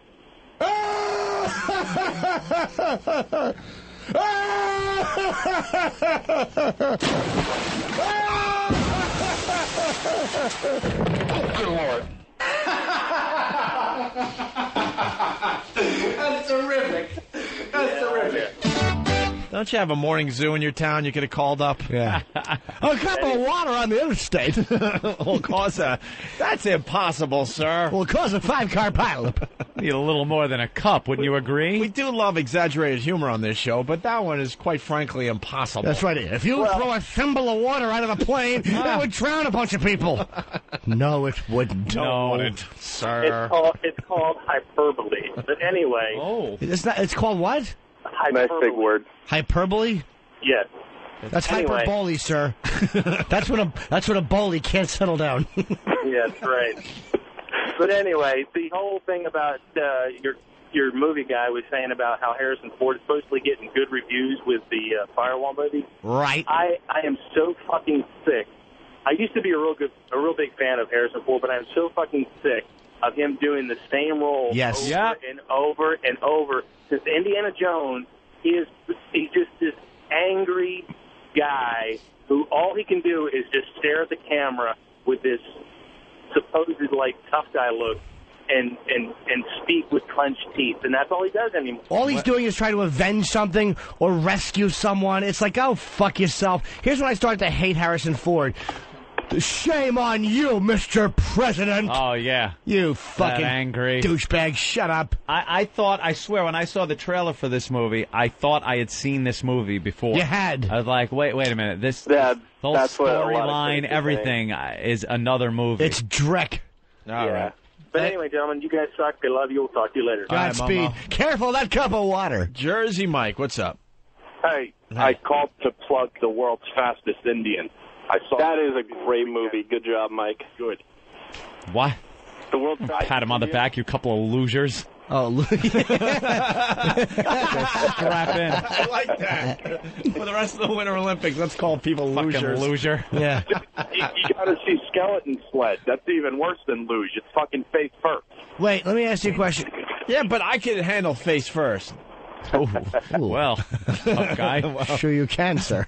Who the fuck would go in there and back down that thing, that track? Yeah. Well, let me ask you a question. The Fastest Indian's an Anthony Hopkins movie, right? Yes. Okay. Well, it's going to be good then. No, it is good. It's I don't think he's ever made a bad movie, Sir Anthony Hopkins. Him and Chris Rock did a movie together where they played like FBI agents. Okay. Bad movie. Yeah. The buddy movie formula is so done. You ever see Magic? Magic is fun. We are dead. Yeah. Magic is a the great puppet. movie. I haven't seen that in years. Hocus Pocus. Does anybody? This is what I would like to. She's dead. I would love to have the trailer for that. If anybody has like what the movie trailer used to be for Magic, is there a place to find that? Yeah. There has to Everything be. you can imagine is somewhere residing on the net. And also that I want to request and the Tom Likas audio from Bullshit when he was on Penn and Teller because they showed him talking normal and then they show him on the air in his radio voice talking like this, and it's the most fucking embarrassing thing I've ever seen someone. You have it, Sweetie Hawk? Well, how about now, Hawk? You had that? All right, very good. God bless. Sweetie Hawk. All right, anything else, Kent? Well, you guys were talking about Anthony Hopkins just now. He is reprising his role as Hannibal Lecter again. No, he's not. No. Yeah, he is, but this time it's not just him playing Hannibal Lecter. It's young Hannibal behind the mask, and it's Hannibal through 3 different times in his life, from World War II up until when we saw him get captured in Red Dragon. Oh, so it's going to be him kind of looking back and it's being played by Jared Leto or somebody. Like, what actor are they going to get to play the young one? By the name of Gaspard Ulliel. What? Yeah, exactly. It's Gaspard. Can't we Ulliel. just get some kid from the OC to really ruin it? I don't think they would. As long as they don't ask Brian Cox to have any part of it, that no picture taken motherfucker. How does that feel, shithead? 4 fucking movies now, and you're not in any of them. Good. Yeah, he's nowhere to be seen. How about this? Enough with Hannibal Lecter. Yeah. We get it. Stop. Fava beans. All right, interesting. Kent, we're going to let you go. Thank you. Okay. Thank you, one, Kent. Thanks for having me on, guys. All right. Bye. First one, movie, amazing. Great. Amazing. The rest of them, stinkeroo. Shite. The old A bunch of shite. stinkeroo. Kenny, Hey, guys. what's up? My condolences to Anthony. The guy who wrote Jaws died. Yeah. Peter Benchley. Here's the story. Peter Benchley, the author of Jaws, has died. Benchley's most famous novel-turned-blockbuster film terrorized millions of swimmers, even as the author himself became an advocate for the conservation of sharks. Benchley died last night at his Princeton, New Jersey home after battling a progressive lung disease. The native New Yorker began his writing career at the Washington Post and Newsweek and spent 2 years as a speechwriter for President Johnson. Benchley was 65. 65 only? That's a shame. That's not a good contract. He wrote for Lyndon Johnson. Did he? Yeah, he just said for President Johnson. Oh. How about that? That's right. He was in Jaws, too. Played the news guy on the beach. Lyndon Johnson? Yes, Lyndon Baines Johnson was indeed. Wait, he was in that movie? I didn't know that. Yeah. He was the news guy that walked up on the beach. Yeah. Talked about the killer shark. Oh, okay. Yeah, that was him with his little cameo. Ooh. That's horrible. He died of idiopathic pulmonary fibrosis. Yep. A progressive and fatal scarring of the lungs. Was he a smoker? I don't know. That doesn't sound like something you get from smoking. How your lungs get scarred? Idiopathic pulmonary fibrosis comes up on you. Can't breathe, can't catch a breath. Remember, saw a buddy of mine at the supermarket. Went up, tapped him on the shoulder, he turned around, coughed blood up on me. That's when I knew he had idiopathic pulmonary fibrosis. He just coughed up some phlegm and then disappeared into the produce aisle. I never saw him again. I'll never take cough medicine again. Let's drink to your lungs. Let me see your scar. I turn you inside out. Poor bastard. It's got to be a hell of a way to go. Yeah. It doesn't sound Oxygen tent. Lungs scarred. Fun. You can't catch a breath. Maybe that's what I have. I have trouble breathing sometimes. No, you have hypochondria. All right. I don't want idiopathic diseases. No. Scars go in your lungs. Lungs go in your body. Try to breathe. I got nothing. I wonder if you had plenty on that. Jesus, I couldn't even say it. You did 5 minutes on it. Yeah, you don't have to do 20 minutes on everything. That's pretty impressive. There's some great lines there. Only so much you could do with idiopathic pulmonary fibrosis. And we haven't even tapped it. Right. All right. And then, of course, the big story today. It's on the front page of all the papers. Oh, yeah. The snow. Well, this is just going to be for months. Yeah. Leno, Letterman, Conan, Jon Stewart. This is all just for months. They are going to pound the fact that Dick Cheney shot his friend. And can I already say, we all know the alternative comics are going to go, too bad he wasn't hunting with President Bush, to which the fucking John Lennon glasses boring audience will clap. We get it. Yes. You don't like the president, man. Man. Predictable shitheads.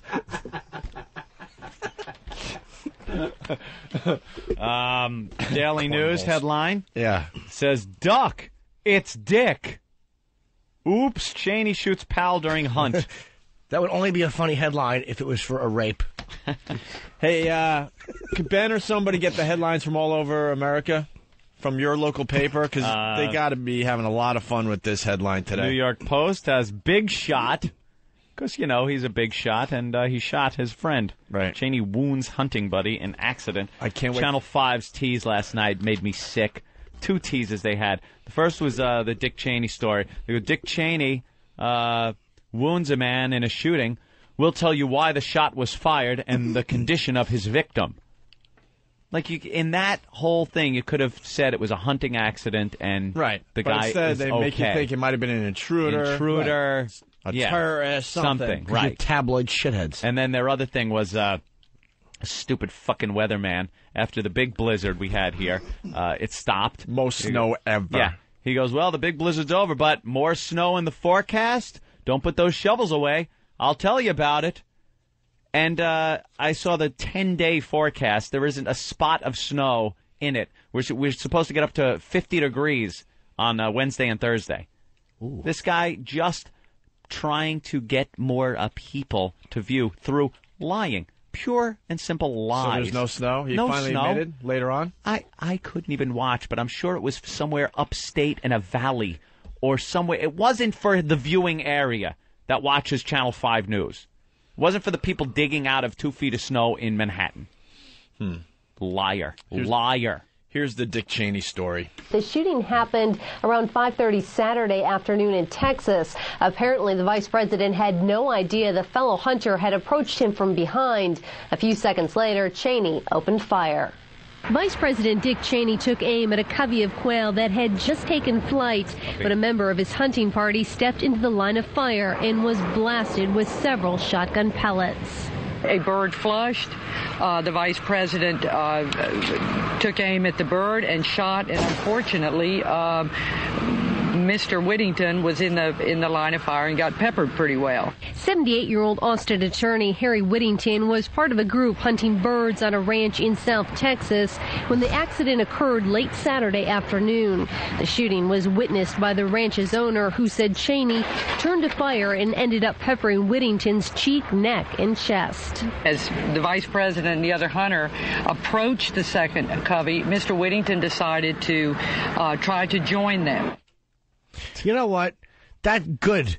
I'm glad he got shot. Fucking 70-year-old wasp. He's been doing nothing but fucking people his whole life and mingling with the rich and elite. You deserve some fucking... you know what, though? Fuck him. 78 years old. Can you stop shooting birds already? Play with your grandkids and have a peach and be lucky you're not shitting your pants. Fucking creep. Jimmy hates when animals are harmed. Yeah. No, I don't. I just hate when they're harmed by for no reason. If you're going to eat it, fine. They eat quail. They're not eating quail. And dove and whatever else they were hunting. No, they're just being douchebags. Nothing better to do. Fucking idiots. I like how they tried to make it seem like it was really nothing, even though the guy was injured. Apparently not that bad, but... when you say when you turn shooting, and you know it was all rehearsed, the White House had to go over how this was going to be released, and don't say shoot or shot or hit. Can we just say peppered? He was peppered. Peppered? That sounds kind of nice. It doesn't sound bad at all. We all like a little pepper on our food. Achoo! Achoo! Makes you sneeze. That's what I see in the cartoons. Yeah. Sprinkle a little pepper. He was shot. He was shot by the vice president. Yeah, remember when JFK was peppered? Peppered in the head. Yeah. Little that was that big pepper mill hit him in the head, I think. Made his skull look like a Western omelet. Oh, Jesus. A lot of pepper. Here's Dick Cheney apologizing. Secret Service agents guarding the vice president gave first aid to Whittington until the paramedics arrived. Cheney is said to have stood by the fallen hunter, and the ranch owner says Cheney was, quote, very apologetic. He had to stand by. What's he going to do, go? He's got that weak heart. He wasn't going to run off. Hey, there's another covey over here. I'm thinking of going, just because you seem all right. I could get some more birds. Here's some more birds that did nothing but land. Why don't I go shoot them? I'm glad that old fucking wasp took a bullet. They report like they're surprised he stood by his pal. After he peppered him. He was treated immediately. The vice president has a wonderful medical team that travels with him, and they were right on the spot. Following the shooting, Cheney spent most of his Sunday at a Texas hospital, keeping Whittington company. Whittington is known in Texas as a longtime supporter of the Republican Party in that state and was even appointed to several state boards. He is expected to make a full recovery. The vice president is an avid hunter. He makes annual trips to South Dakota to hunt pheasants, and the owner of the Texas ranch where the shooting happened says he visits her property about once a year. Asshole. Imagine if he killed this guy. Oh, it happens all the time. Yep. They go out there hunting, people not really paying attention, especially birds, because you're moving. It's a moving target. So you're moving left to right, right to left. You got to keep tabs on where everybody in your party is at all times. And if there's any doubt, you don't take the shot. That's how it works. Don has a bone to pick with Jimmy. Who Don cares? Hey, Jimmy, what do you think? You think Dick Cheney could go home and play with his grandchildren? Oops, he doesn't have any. Dick Cheney doesn't?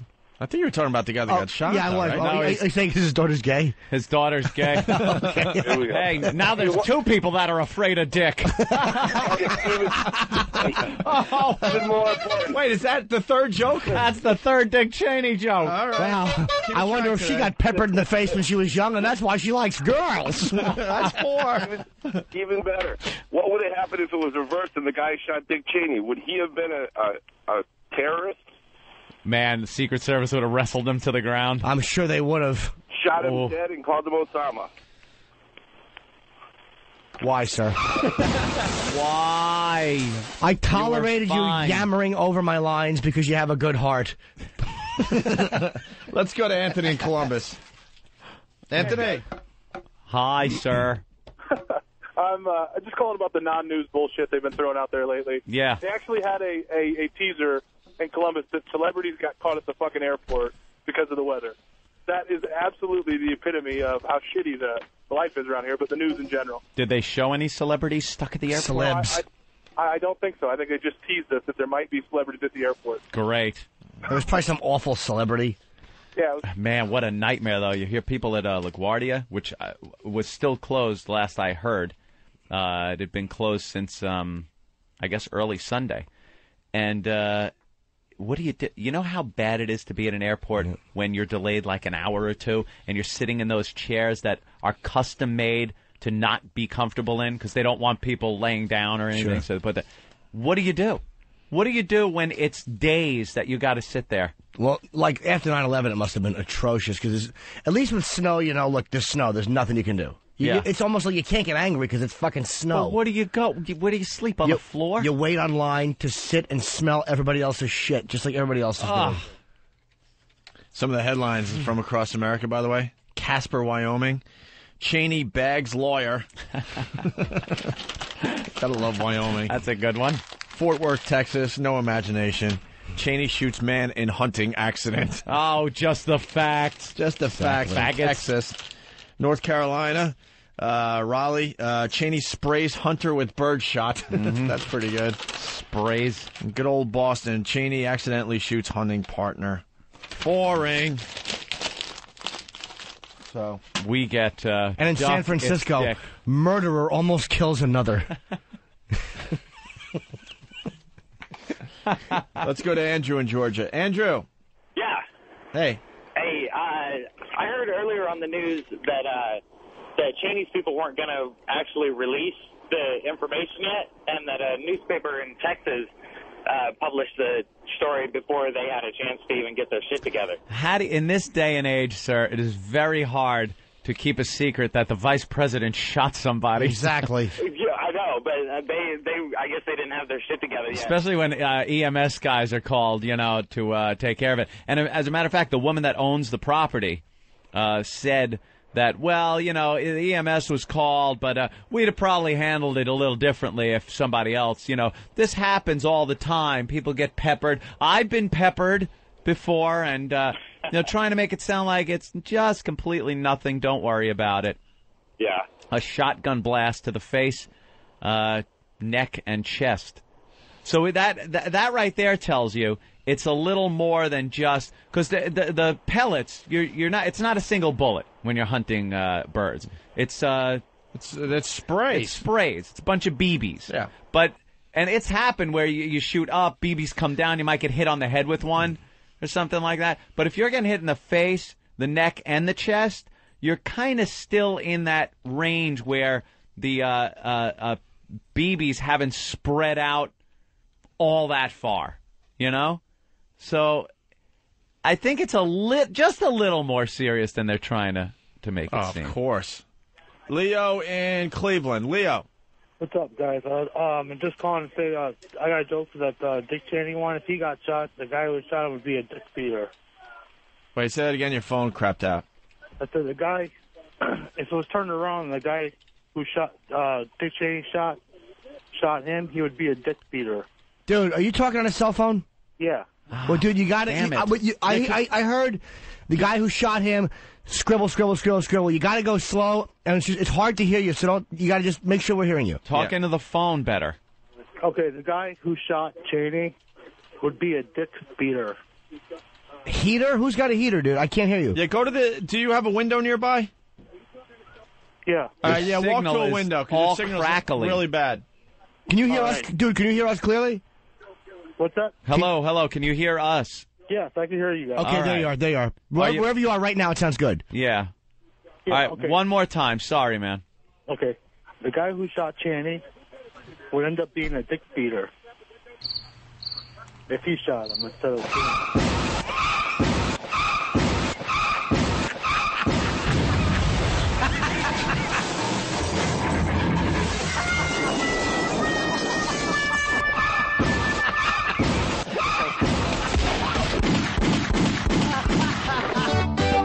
Oh, you stink.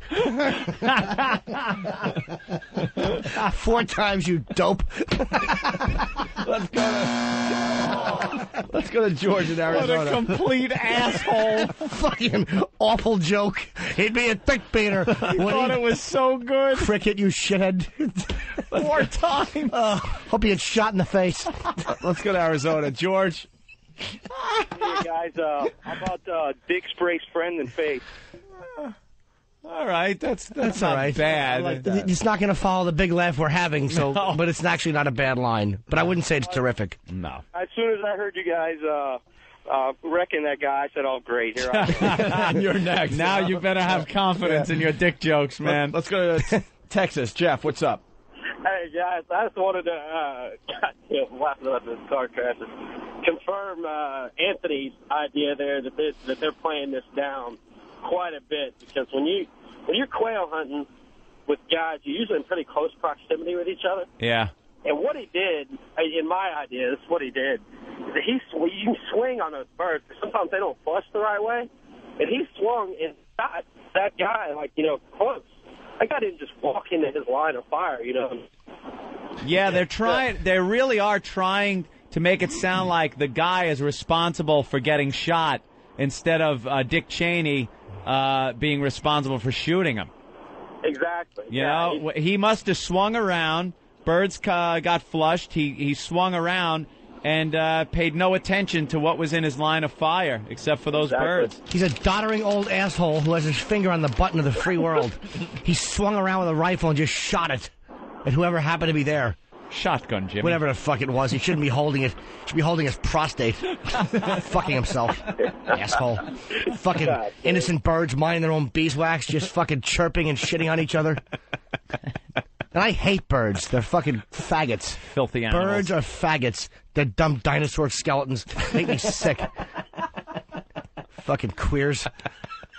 The bottom line is, though, you don't go around fucking shooting them. And they probably raise them. Oh, Dick's vice president's coming. Let's get the ranch all ready. It fucking doddering old cunt lands and just murders everything on the farm and then goes home.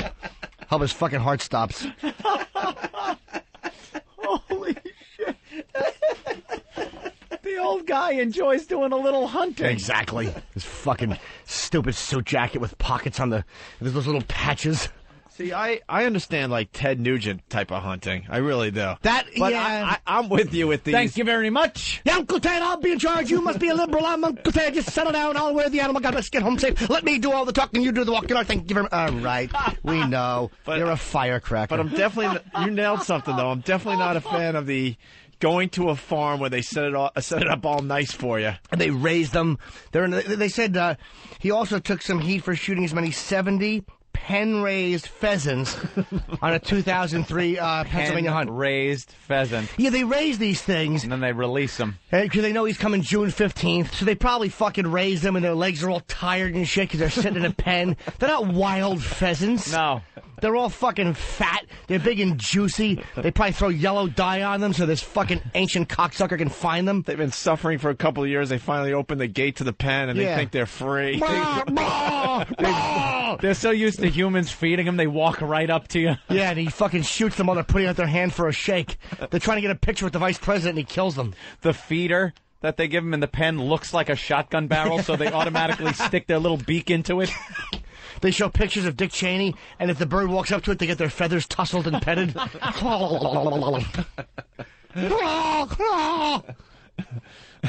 like shooting pterodactyl. Hey, I would respect him if he was doing that. Very good, Jimmy. Hope he's trampled by an elephant. All right, we should take a break. We have Oprah talking about XM on the way. Oh, perfect segue. We have Leno doing a monologue about Oprah and XM. And we have a voicemail from Jim Norton's ex that we were going to play Friday. Oh, wow, yeah. We were going to play this Friday in the last hour, but then we decided to just screw around with Schizo Bill. We went long form on everybody on Friday. Yes. That's the beauty of satellite radio. Every once in a while, you could just take a big, big chance and see what happens. Schizo Bill, by the way, will be available on Audible.com later this morning, and videos are up on OpieandAnthony.com. Gotta love Audible. Why is Matt Lauer outside cooking? These fucking morning shows Hey, are just... look at that. Hey, he's in Torino for the Olympics, so you got to get they're in Italy, so spaghetti. You got to get the local fare. I hope somebody back in like 80 years ago, there's a vendetta against him. Come up and just stab him in the stomach and slice him up to his chest. Antonio Andolini. Antonio Andolini. Oh, we got an we got an O-Town headline for Dick Cheney. Bring it on, brother. O-Town. What's up, Matt? Yeah, paper right here reported as Dick season, lawyer season.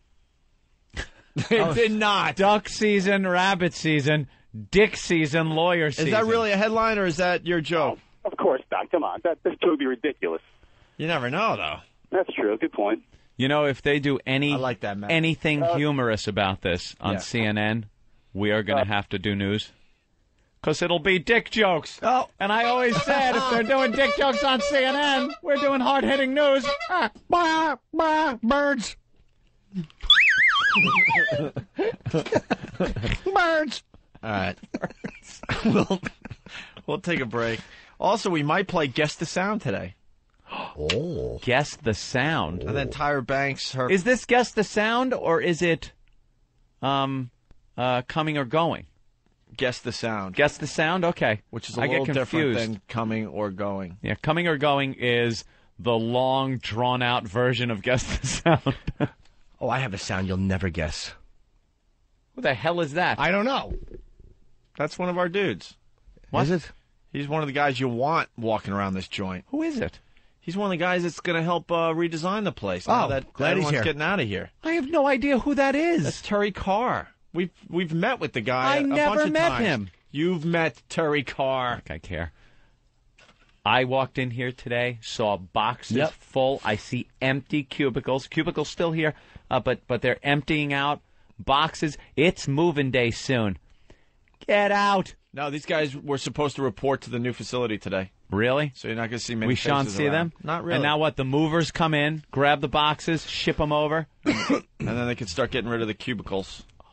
We can finally build our lounge and stage. I'm going to miss them. I'm hearing next. You know, you don't really appreciate something until it's gone. Ugh. I will say, though, the guy, the Oompa Loompa we had the trouble with in the very beginning of the show, Buddy, I wound up liking him very much. Turned out to be one of the best guys he here. really that, was. As far as the people that aren't involved directly with our program. Yeah. Yeah. He's not a bad guy. Not at all. And I like the Broadway. Who's the guy, the big tall guy? He's like 6'8"? Yeah, I see him walking Von in. Susteren. He's a nice walking dude. in every day, say hello. Yeah. Nice enough guy. All right. They'll, you know something? They're going to a better place. This place is for sleazebags and fucking misfits. And vagabonds. A few vagabonds.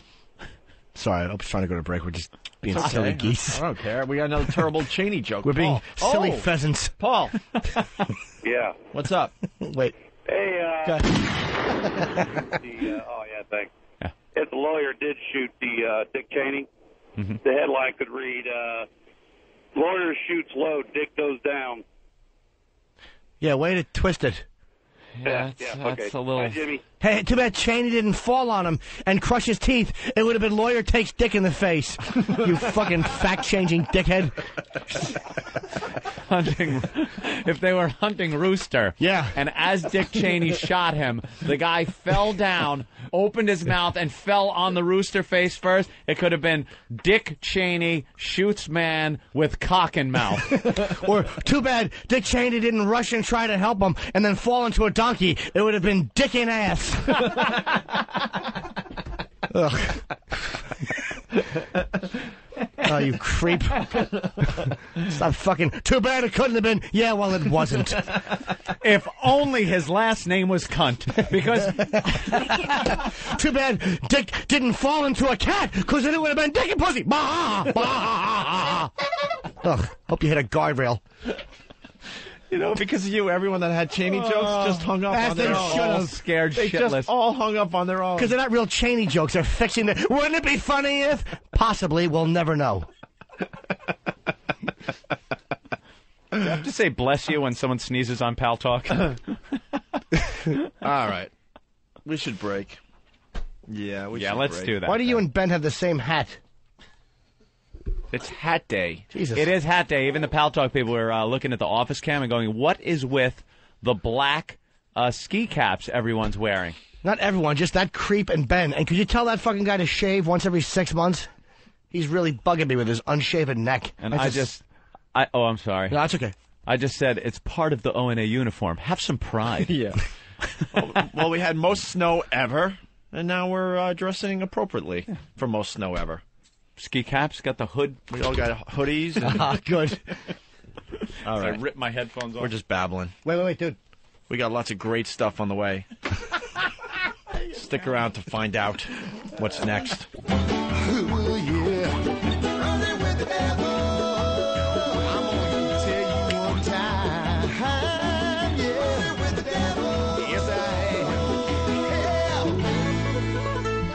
That must be Hayseed Dixie.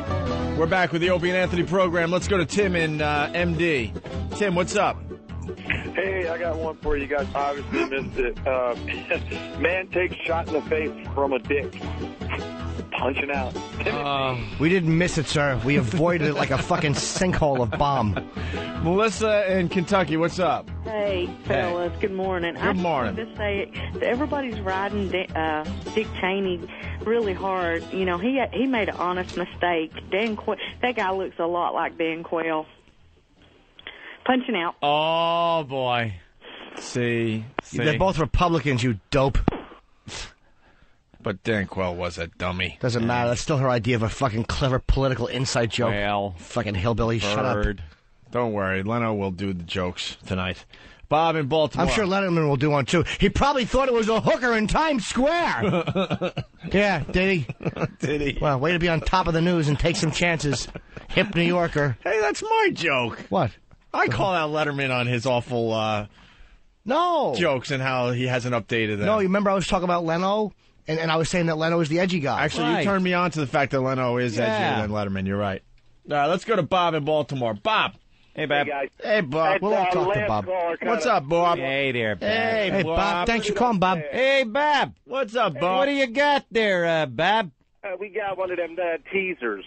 Mm-hmm. A local cable station had Cheney shoots at Quayle, hits lawyer, and had a montage of politicians, and Dan Quayle was standing right behind Dick Cheney. Wow, that's bad. Steve in North Carolina. Steve? 6 words for you. Dick shoots load in friend's face. How about 2 words? You stink. Did we ask for these jokes? Dick shoots load in lawyer's face. What load did he shoot? Yeah. It's got to be based on... Exactly. Stop twisting everything. You think any of us couldn't do that? Dick shoots load down person's throat. Person gets AIDS. How the fuck does that line up with the facts? How about, too bad he didn't shoot 2 guys working for him. It would have said, Dick gets AIDS. That would have been funny. All right, let's say hi to Tom in Florida. Hey, guys, I got one for you. Yeah. So, Dick was trying to play Brokeback Ranch, so he figured he'd... Since the man would... Oh, wow. Oh, wow. Holy shit. Little dry throat in the middle of his... You want to start over? Yeah, that is Maverick in a flat spin. Yeah. Goose's head just hit the canopy. There's blood in the water. Let's go to Jeff in Michigan. Jeff? Yeah, I got one for you guys. Yeah. You want to get that car crash ready. I'm sure it's a gem, Jeff. Yeah, right, Jimmy. By the way, Jimmy, I love you. You're great. Thanks. Man takes load from Dick. Please tell me that was a semicolon and not a period.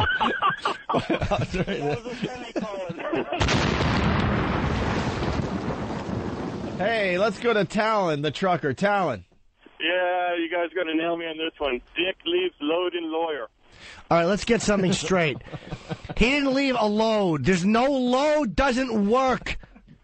Don't you think I wished it did? It could in some sense, because some things, bullets or shotgun shells, are called a load. All right, they are called a load. Maybe, but not in common. It's really shot reaching. Works. You know, it's reaching. Let's go to Daniel in Arizona. Hey guys, how about nice and simple? Dick blows lawyer and then apologizes. Out. But he didn't blow him. There's something after blow him. Blow him away. Matt in Blow. Ohio. It doesn't fit. Hey, guys, what's up? What's up? I think it's easy, Jimmy. All right, here's a little bit of hunting knowledge. Dick shoots wad in friend's face. All right, a wad would be what's in the shotgun shell, but we're not even asking for dick jokes. Yeah, how'd that happen? Why are they calling? They keep calling. What is this one? Darren in Calgary. Hey, good to talk to you guys. You guys are blowing up out here. Oh, it's even better for us. What can we do for you? Lawyer, 78, gets Dick's desserts.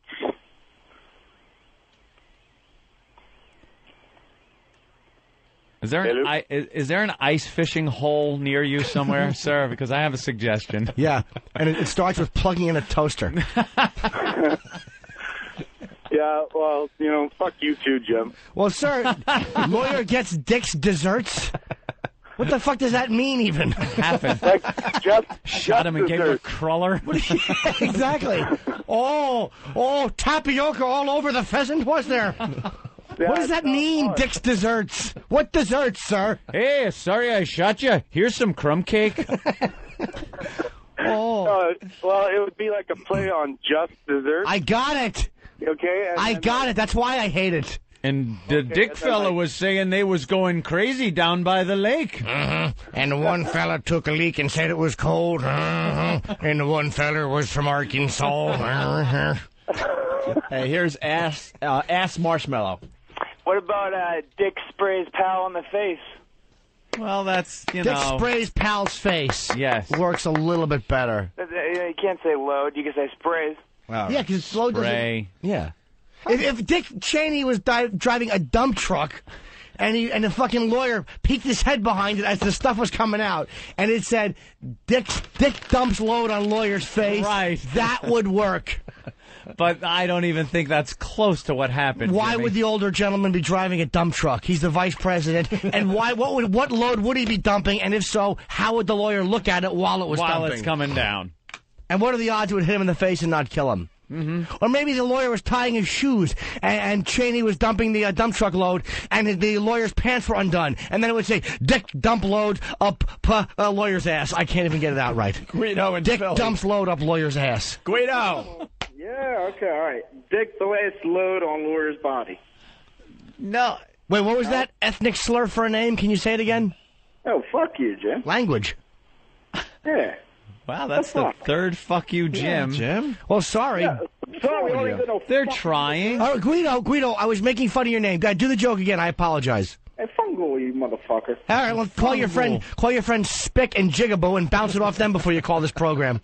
My friends are Dago and Wop, so fuck off, asshole. All right. Take care, Kike. Huh? Thanks for calling. Be good, Mick. Tom on Long Island. So, Tom? Tommy! Yeah. Tommy! What's up? Anthony, this is come to Staten Island University Medical Center if you've been peppered in the head, face, ass, back. That's kind of funny. Bringing up the body parts from the cancer hospital. Very nice. Very good. That's enough. All right, let's go to Rob. Peppers of the face, neck, chest. We're just going to do this until the listeners are worn out. We're going to let them wear themselves out so we can move on. Uh-huh. Go ahead, Rob. Do you think this is a stretch? How about Dick loaded his buddy up with semen? What's up, Biff? No, perfect. I don't know how the fucking mainstream media didn't grab that one. Wow, that's right on target. It was shooting a new type of shotgun shell that is loaded with sperm. Yes. That's the only way that could possibly work. How about this? Doddering old fuck shoots friend accidentally and shouldn't be the second most powerful man on the planet. Freddie Dunbar. We just want one good one and we'll move on. Freddie? Just one that doesn't stink, Fred, please. Smitty Dunbar. How about Dick shoots prematurely? Well, maybe. If he shot early. Maybe. That would be, all right, let's go to Jason in Wisconsin. Jason? Yes, friend of Dick gets shot in throat. Well, that wasn't that bad. They're Fuck you just, all. you know something? I'm realizing they're just not funny. How about if it was a starter pistol? Dick shooting blanks. This is funny. Oh, the luge. They just showed I was just watching some luging. Some more luging. And they got a cock cam when they do the luge. They just show the cock coming right at you. All right, here's one. Let's go to Kurt in California. Hello? Hi. Hi, Kurt. Dick has premature discharge, hits lawyer in face. Punching out. Well, we don't know if it was premature. No. It's been perfectly timed. And no one refers, here's the thing, no one refers Can we end this? to a gunshot as a Please? discharge. Well, You just don't in common speech. no. Dick shoots lawyer in the face. Man. Dennis the trucker. How's it going? We'll just let them wear themselves out, I guess. Their phones are just lit with this crap. Dennis. Yeah, I got one for you. Do you? Dick loads up and shoots it in lawyer. All right, how about the one you had for us? Is this like when parents let their kids run crazy around because they know they'll make them go to sleep earlier? I think the listeners need a timeout. They need a nappy. You know where that joke would work? How about in a rest area? Tell your trucker buddy while he's shitting in the next stall, and you two can have a nice laugh while you smell each other's dumps. Tell it to him through the little hole in the side of the... While you're peeking and you're looking at his one eye, which has white stuff shooting out. That's right, stupid. It's a caterpillar spitting a cocoon right in your face. They're just about done, I think, though. Vern in Texas. They're wearing out. Vern? Okay, lawyer gets facial courtesy of Dick. Can you not sound like you're smoking a joint while you deliver that awful joke? Phone lines These are dead. are horrible. I think they're dead. Are we done? I think they're done. That's it. Done, right? Wow, we cleaned it out. All right. They're tired. They're going to go take a nap now. This is what we really wanted to do here. Jim Norton's ex left a voicemail. Yes, she did. Is this the crazy woman? No, she's perfectly sane. The one who I went and saw King Kong with on Christmas and who was texting the entire time in her purse. She's out of her mind. I love this girl. She's the one that was in here, right? When can she come back in? All right, she's crazy. Soon. She wants to come back. Well, who was she text messaging during King Kong? Who knows? Do you know? Me. She's like, I'm doing it in my purse. I'm like, I know. I'm here. She doesn't have a big attention span, does she? She's the worst. Like a fucking gnat on methamphetamines. Yeah. So what's this voicemail about? It's just, this is what I have to deal with when I'm coming back from L.A. This is just, she had a little concern about something. This is real, right? Oh, yeah. All right, listen to this voicemail. Hey, Muffin. I have a sexual health question, and you're the only person I know that I could possibly ask this to.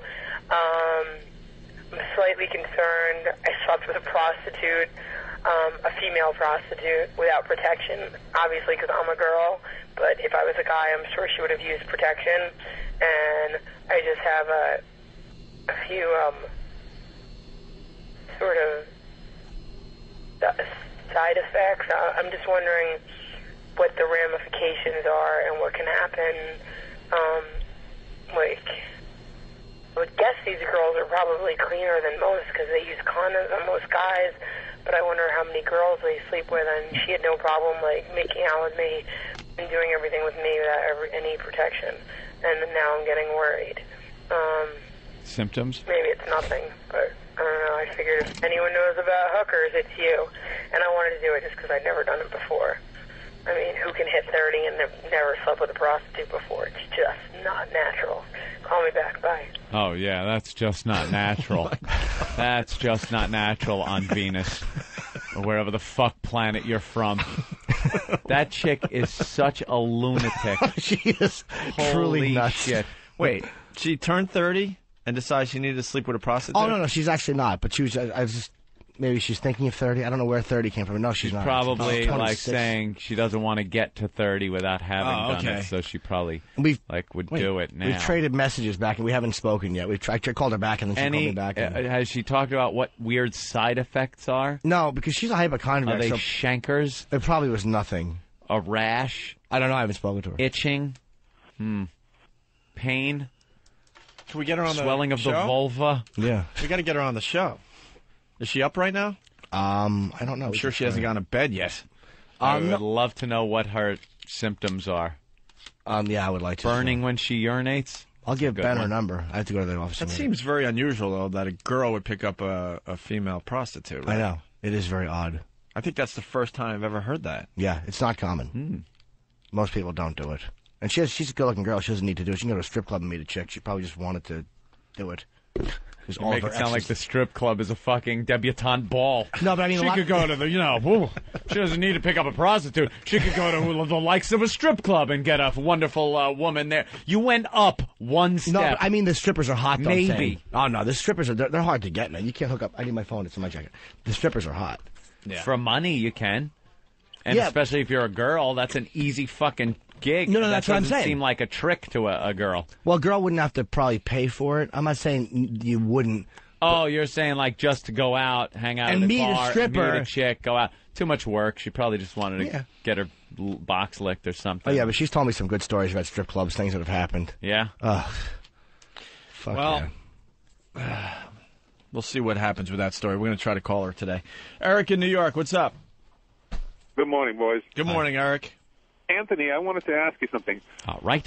If the losers tuck their cock between their legs, wouldn't they be more aerodynamic? Why do they have this bulge? I don't know. It could be that they're using their cock as an airfoil.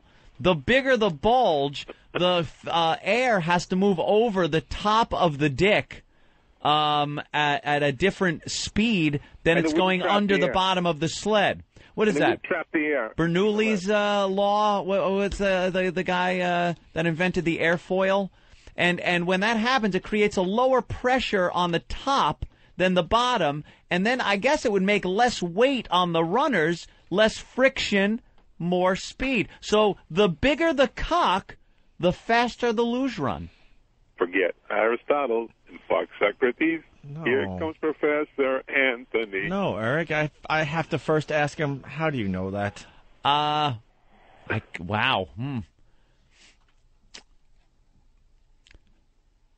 HBO Real Sex. Forget Aristotle and fuck Socrates. Possibly. Here comes Discovery. Professor Anthony. We got to get a luge expert on the phone, because I bet you the cock has something to do with how fast they end up going. Because it's all about aerodynamics, right? If you're losing by 1/100th of a second, your cock has some input on what is going on during that run. That means you have a big cock. Whether it's big and it's slowing you down, or it's big and it's helping you out, I'm not quite sure. There could be a wind resistance factor with a big cock. There could be some kind of aerodynamic factor with a big cock. I'd have to take that big cock into a wind tunnel. Imagine Ben on a luge. Oh, forget about the it. sled stops halfway down. Just the runners just go into the ice. Just we've never seen this before. His nickname is the White Severed Leg. I don't get the luge. You could stand back, and even though the luge is in a trough, see his cock on top of it. And they say that there's snow flying all over, and they realize his pocket opened. Just screaming the whole way down. Psycho Tim, blah! What? This is unorthodox. This Never luging, seen a cock like this that. luging style. Herkian and jerky, and the luge is fucking going all over the place. Takes an hour and 40 to get down. Gets pulled over for drunk luging halfway down. Just fucking talking in non sequiturs. How did you feel going down the hill? Earl. E-Rock. Hang it, Voss. We got your X on 10 there, Jimmy. Oh, wow. Okay, good. Hola. Hola. Hi, Aaron. How you doing? Good. What a weird wake-up call. Oh, you're just waking up? It's like 9 o'clock in the morning. Okay. Yes, it is. Well, most people are at work by A now. lot of people got up. At 9 a.m.? Yeah, it is ridiculous, but billions of people do it. Aaron, two countries just heard your voicemail that you left for Jim Norton. Which one? That you picked up a prostitute. I didn't pick up a prostitute. What'd you It do? was a high-class girl. I ordered her in. Oh, like a call girl. A call girl. How much? Right. She was, I think, like $850, $900. Oh, my God. Oh, my God. I had never done it before. It was something I wanted to try once. I never spent that much. Do you pay cash or credit card? Cash. There's a cash discount, it turns out. Oh, yeah. So did you describe the type of girl you wanted? We actually called like 2 or 3 different places and ordered 3 different girls and sent 2 of them away. So you had a variety come up to the door just to be sure, and well, 2 of them were completely unacceptable. Penises? No, just like so ugly, and to be charging $800. Yeah, for you a girl want something pretty. Yeah. So what'd you say when they got to the door? How'd you send them? I never sent one away either. How'd you do that? I didn't do it. I just scurried into the other room. I gave the thumbs down sign, and I let my friend do it. Ah, so you weren't alone? No. Interesting. Was it a threesome? Yeah. Oh. Oh, it's a threesome. We're thinking that you just one day decided on your own to, be with a prostitute. It was my idea, no, but I didn't do it. Why? You just wanted to do that? It's just it's the one thing I haven't done yet. So it was a guy, you, and this call girl. Yeah. All right. So now the one that you picked comes to the door, and she's attractive. You like her? She was okay. She wasn't what I expected. A lot more for $800. Little weathered, was she? What was the big problem with her? Yeah. I would describe her as just cute. Cute. I expected tall, blonde, Russian. I expected one of those Natasha type prostitutes. Yeah. And she was just cute. All right. So how long did she stay? She stayed the full hour, and you could tell she was kind of like on the clock and not really that into it. I guess you're paying her. Did she spend more time with you or the guy? Probably me. Probably you. So just a lot of eating box and stuff. Yeah, it was sort of like me first, then him. How was she at it?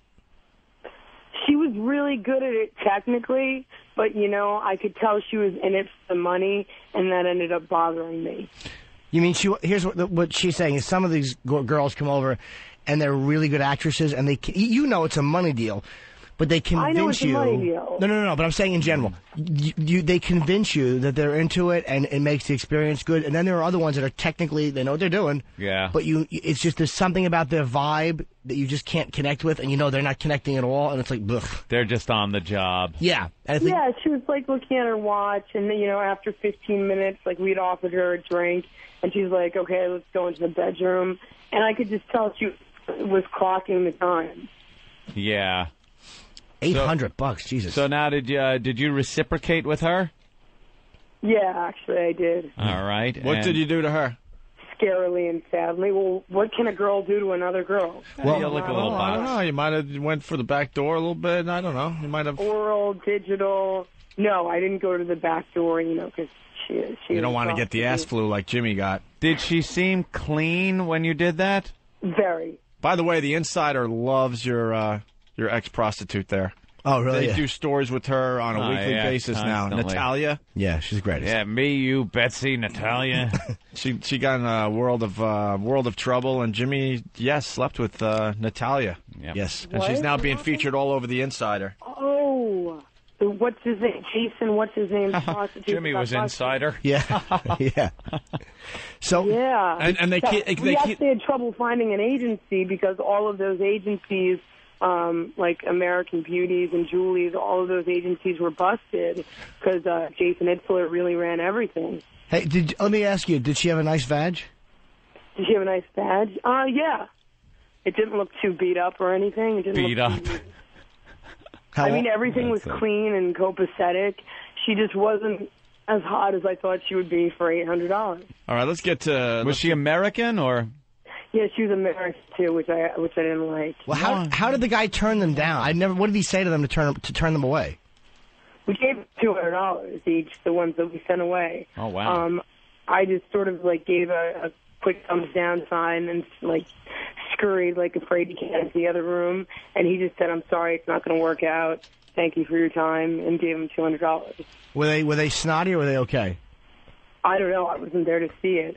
He said they didn't really react. I'm sure it happens a lot. You know, granted, these girls, they were atrocious, and they're trying to charge $800. I'm sure, you know, if people are not drunk enough that they get turned away on a semi-frequent basis. Okay. So I don't know quite what the prostitute etiquette is, but, you know, I think you should have a right to send someone away if she's not what you want. Oh, you do. Yeah, technically you do. So then after the threesome, you had a little paranoia hit the old brain. Yeah, I freaked out and sort of, you know, got a little hypochondriac and went to the doctor.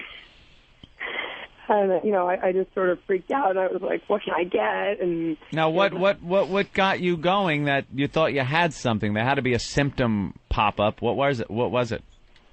Nothing got me going. I just, you know, I just wanted to know from a doctor what I could get from, you know, a prostitute.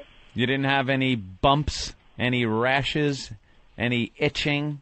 I had some symptoms that I had made up in my head. Burning when you urinate? Wait, what were the symptoms you made up in your head? I convinced myself that I was itching and burning, but I don't think I actually was. I just kind of, you know, as soon as she left, the next day I woke up and just kind of wigged out. You're a bit of a hypochondriac. A little bit. I don't think I would have wigged out unless I had reciprocated on her. That's what really freaked me out. Did she eat your ass at all?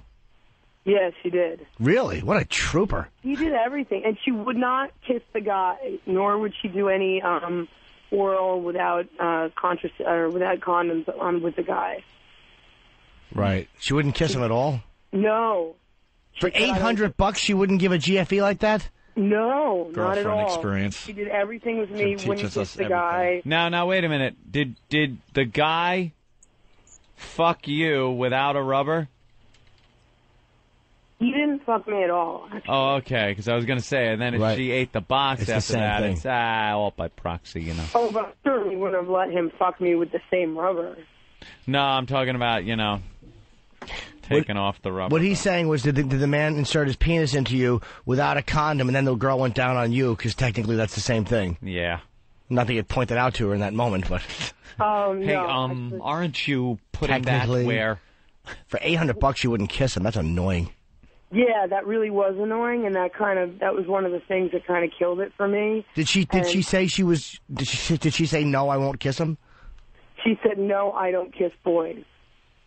Really? Well, do you take their money, you fucking idiot?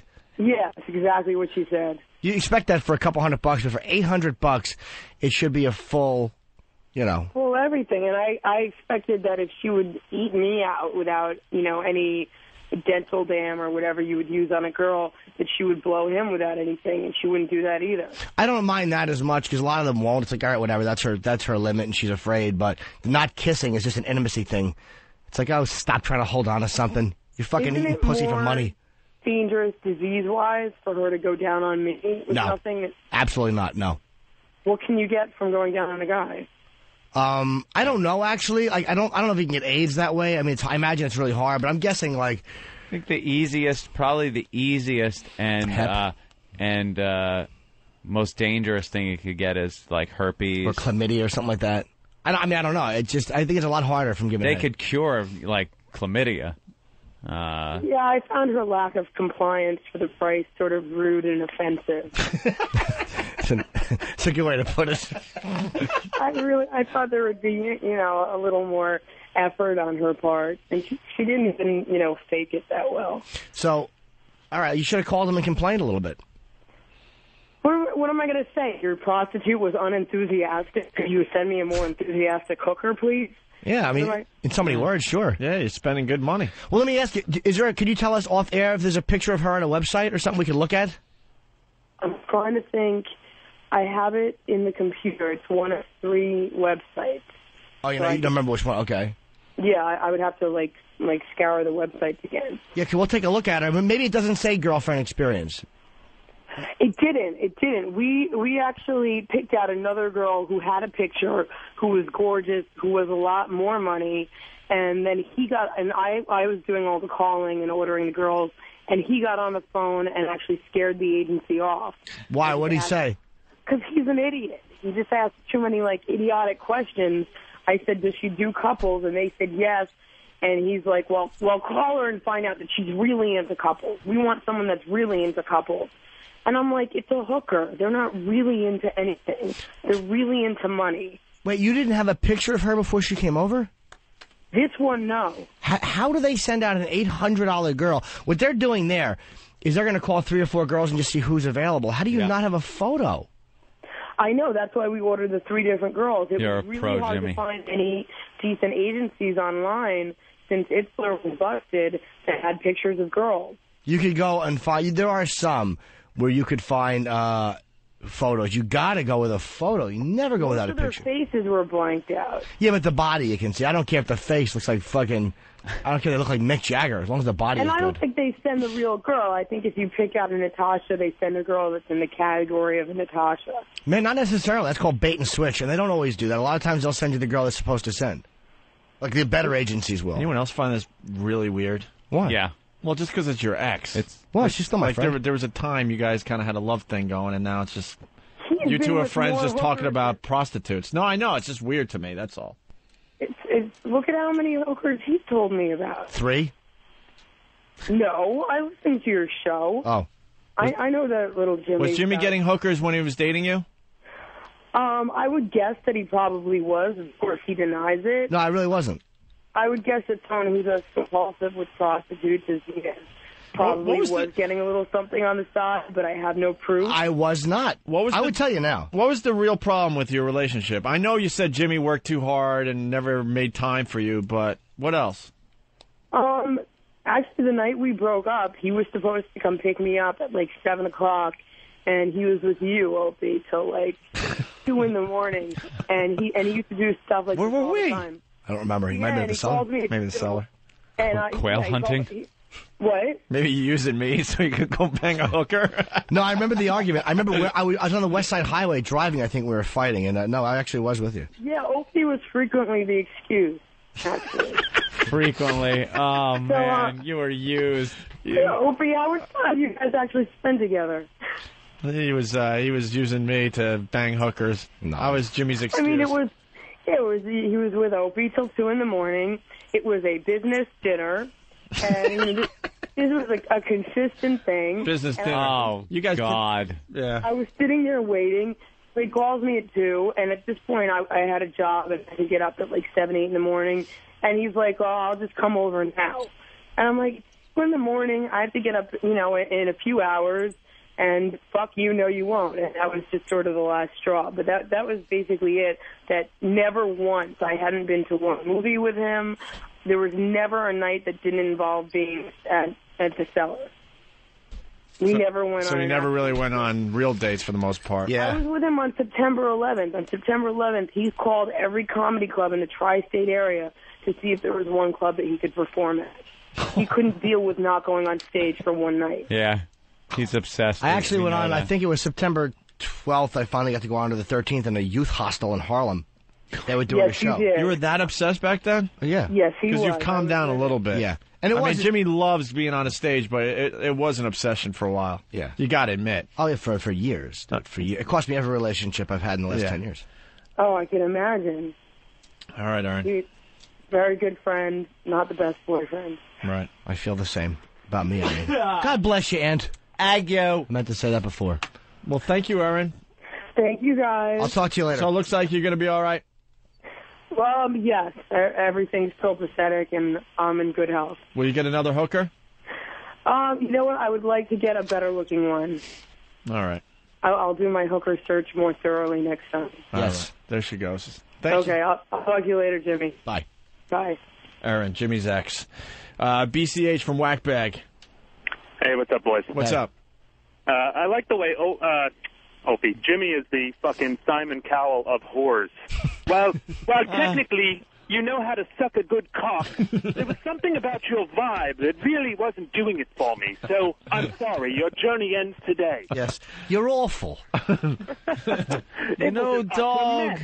That's pretty good, BCH. Oh, Randy, yeah. You guys suck. All right, fella. All right, we'll take a break. I got a tinkalope. So do I, Jimmy. And I'm hungry. Do I.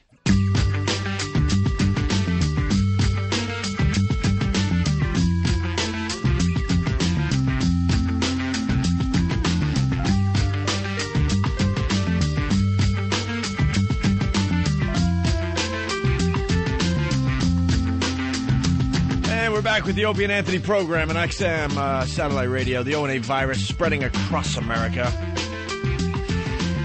You all right there, Anthony? I got to blow my nose.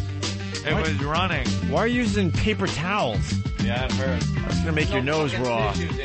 We need tissues for Anthony. And you know what? I can't wait till people are gone so we can clean out that fucking refrigerator. Holy shit, is that disgusting. Yeah? What's in there? I can't drink the milk in there. It's like I like lactate, but milk picks up smells of shit in the refrigerator. Yeah. And that refrigerator looks like a fucking homicide scene. Let's bring in some of the stuff from the refrigerator. Like Quincy's refrigerator. It's got a kidney in it. It's really awful. Where's Bill?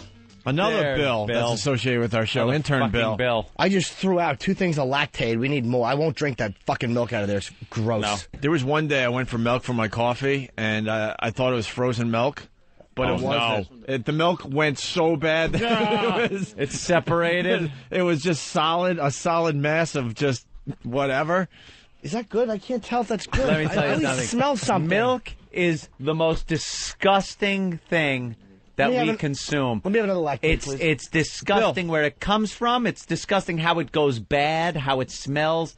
Ugh. I won't drink it like that. Get some of the stuff that's been in the fridge for a long time. Okay, I'll bring some stuff. Yeah, bring in some stuff. Drag it in. Drag it in. Can you ask one of the interns to please grab a lactate fat-free? All right. I'm lactose intolerant. I fart a lot. Oh, Jimmy. By the way, the Schizo Bill thing. Loose stools when you... Oh, fucking awful. There are homes in California wiped out every time I sit on the bowl after drinking milk. Look at all these milks coming in. Ah. Parmalat. Jesus Christ. That could last for years, you know. Jesus. I think that was bought for Ken Stevens. Yeah, what are some of the dates on those things? Yeah, what are the dates? February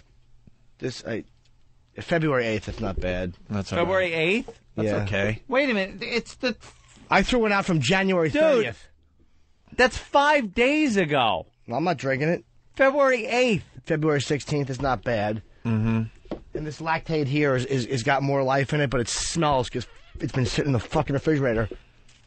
And what is this? That's Parmalat. Who drinks that? It's like irradiated. Look or at this something. Pepsi. Oh, Someone's no. half drunk. What are those? Don't put them by my coat. What are you doing? What are you doing? Jacket's gonna smell. Jimmy's yelling at everybody. What is wrong with you, Jimmy? I don't like jacket to smell like fucking. We're showing you the food. stuff that's in the fridge. Who brought the lima beans? Look at that gourmet.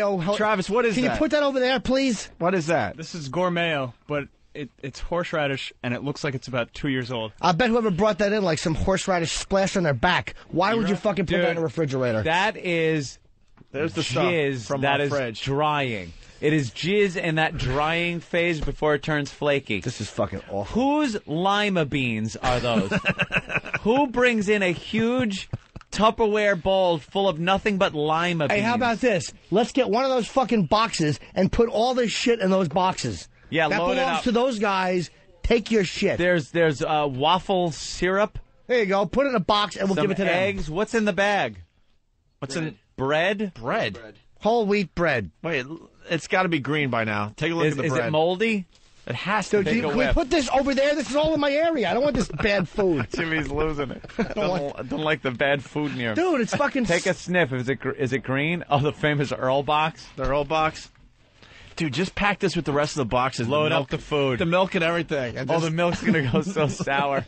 It's going to spill and pour out of there, too. Make sure you cover Tape up the tops so or it doesn't something. spill. There you go. Just duct tape the tops. Send this over to the new facility with all the other boxes. Yeah, it's all their stuff. Fucking those awful lima beans. Put Fragile. What the hell is that? Pickles? Frozen pickles. Frozen pickles. There we go. Get all their food. What is something we can write on the box that'll have it like it's not top priority and it'll just sit there for a while? Bumper stickers. No, put top priority. Let them get it immediately. But you can't put Earl on the box. Well, dude, they're not going to... you drop something, Eric. Yeah, good answer, Derek. Books. Books. Yeah. Something that won't get open for a while. Put Opie and Anthony needs. Peter from Massachusetts. Hey, good morning. Happy Valentine's Day, cuties. That's tomorrow. Oh, I know I might not be able to call you, though. All right. Hey, Jimmy. Yes, sir.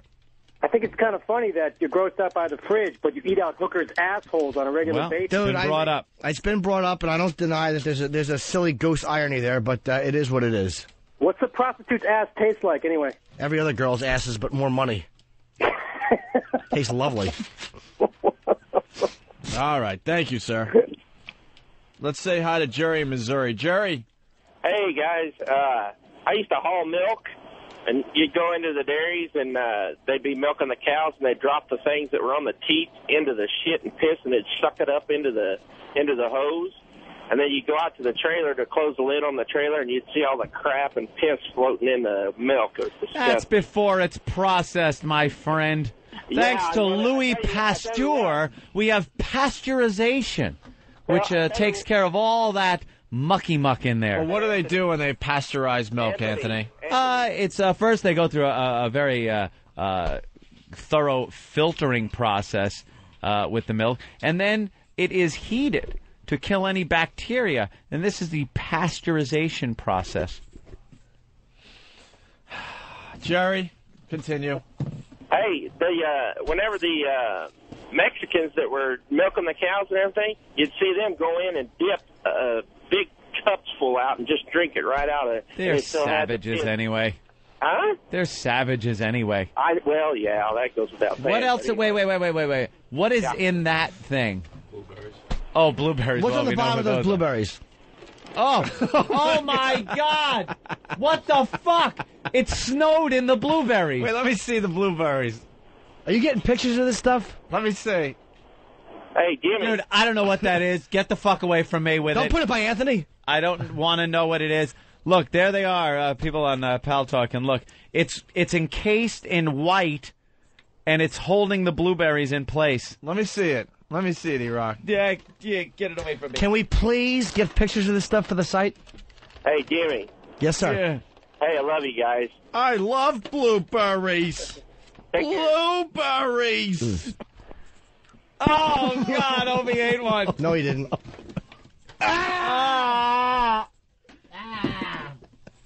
What's the matter with you? It was in his mouth. Oh. What is that box? What is that? Why do we need a friggin' 10-gallon drum full of maraschino cherries? That was probably one of ours. Keep that. Cherry throwing. No, keep that. That's for cherry darts. We'll get a new one. We don't need that. It's filthy. No, it's not filthy. Keep the cherry. Those don't go bad? No. What's with the tabatachiki? What is that stuff? What is that? Some Asian dish. It's like a TV dinner? Some Asian dish? That'd be Michelle Kwan. How do you get this taste out of your mouth? This is a fucking revolting. Revolting. We got to move on with the radio show. Wait, don't touch the door handle if your hands are icky. Bacteria. What is that? Oh, trident. All right, listen. Yuck. What's that? Oh, gum. Thank you. That'll help the bacteria. And they're putting that into a different box, right, Hawk? Yeah, we got one. Good boy. All right, listen. Oprah signed with XM on Friday or Thursday, whatever it was. Yep. And then she did her show on Friday, and she was just ranting and raving about XM satellite radio. Good for her. Ooh. We got some great audio. Listen to this. I have an exciting announcement today. This September, coming this fall, all of the Oprah Show regulars, Nate, Dr. Robin, Dr. Oz, Bob Green, spiritual leader Marianne Williamson, even my best friend Gail, will each have their own radio show. Yes. Wow.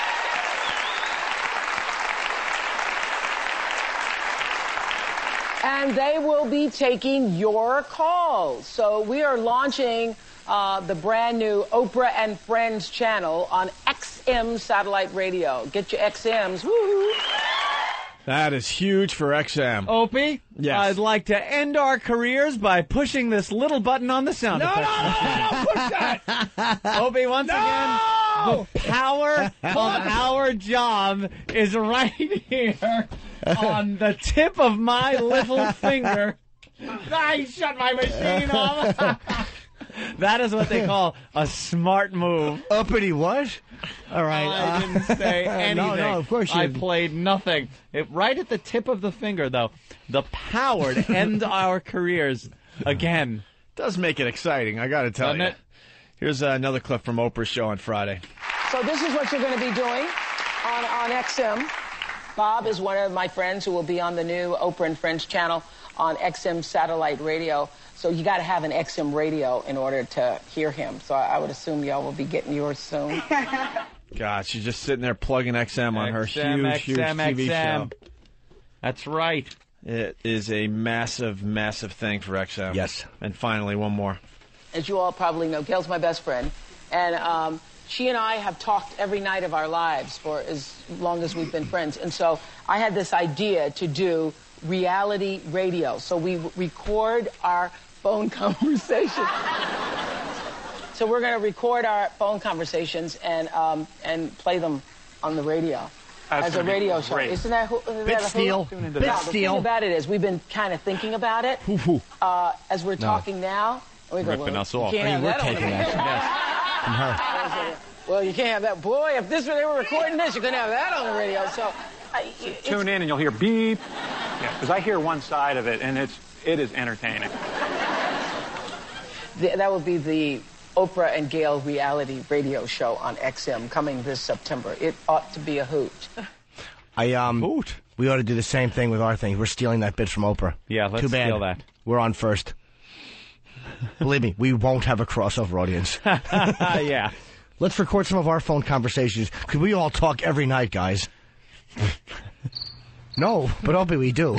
Oh, have I got some ideas.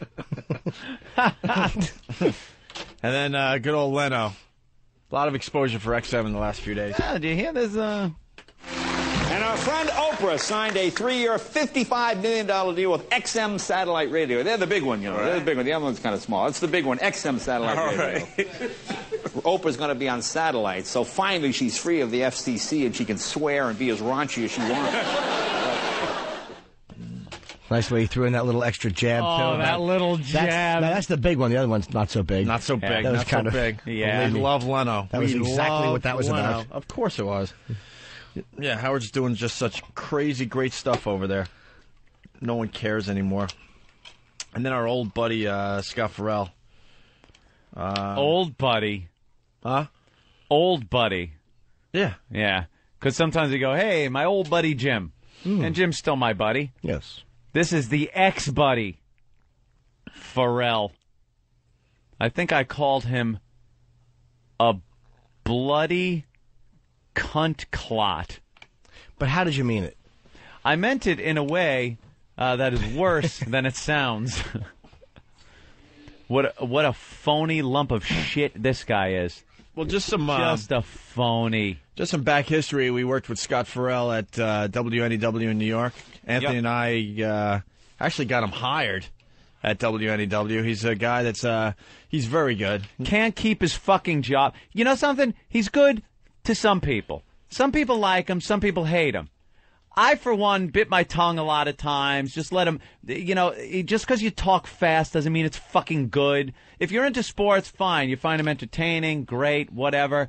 I swear to you, there were times I bit my lip here and just like, all right, let him go. He's just on a rambling rant, won't let anyone get a fucking word in edgewise. He's on 20 different subjects, none of them entertaining or funny.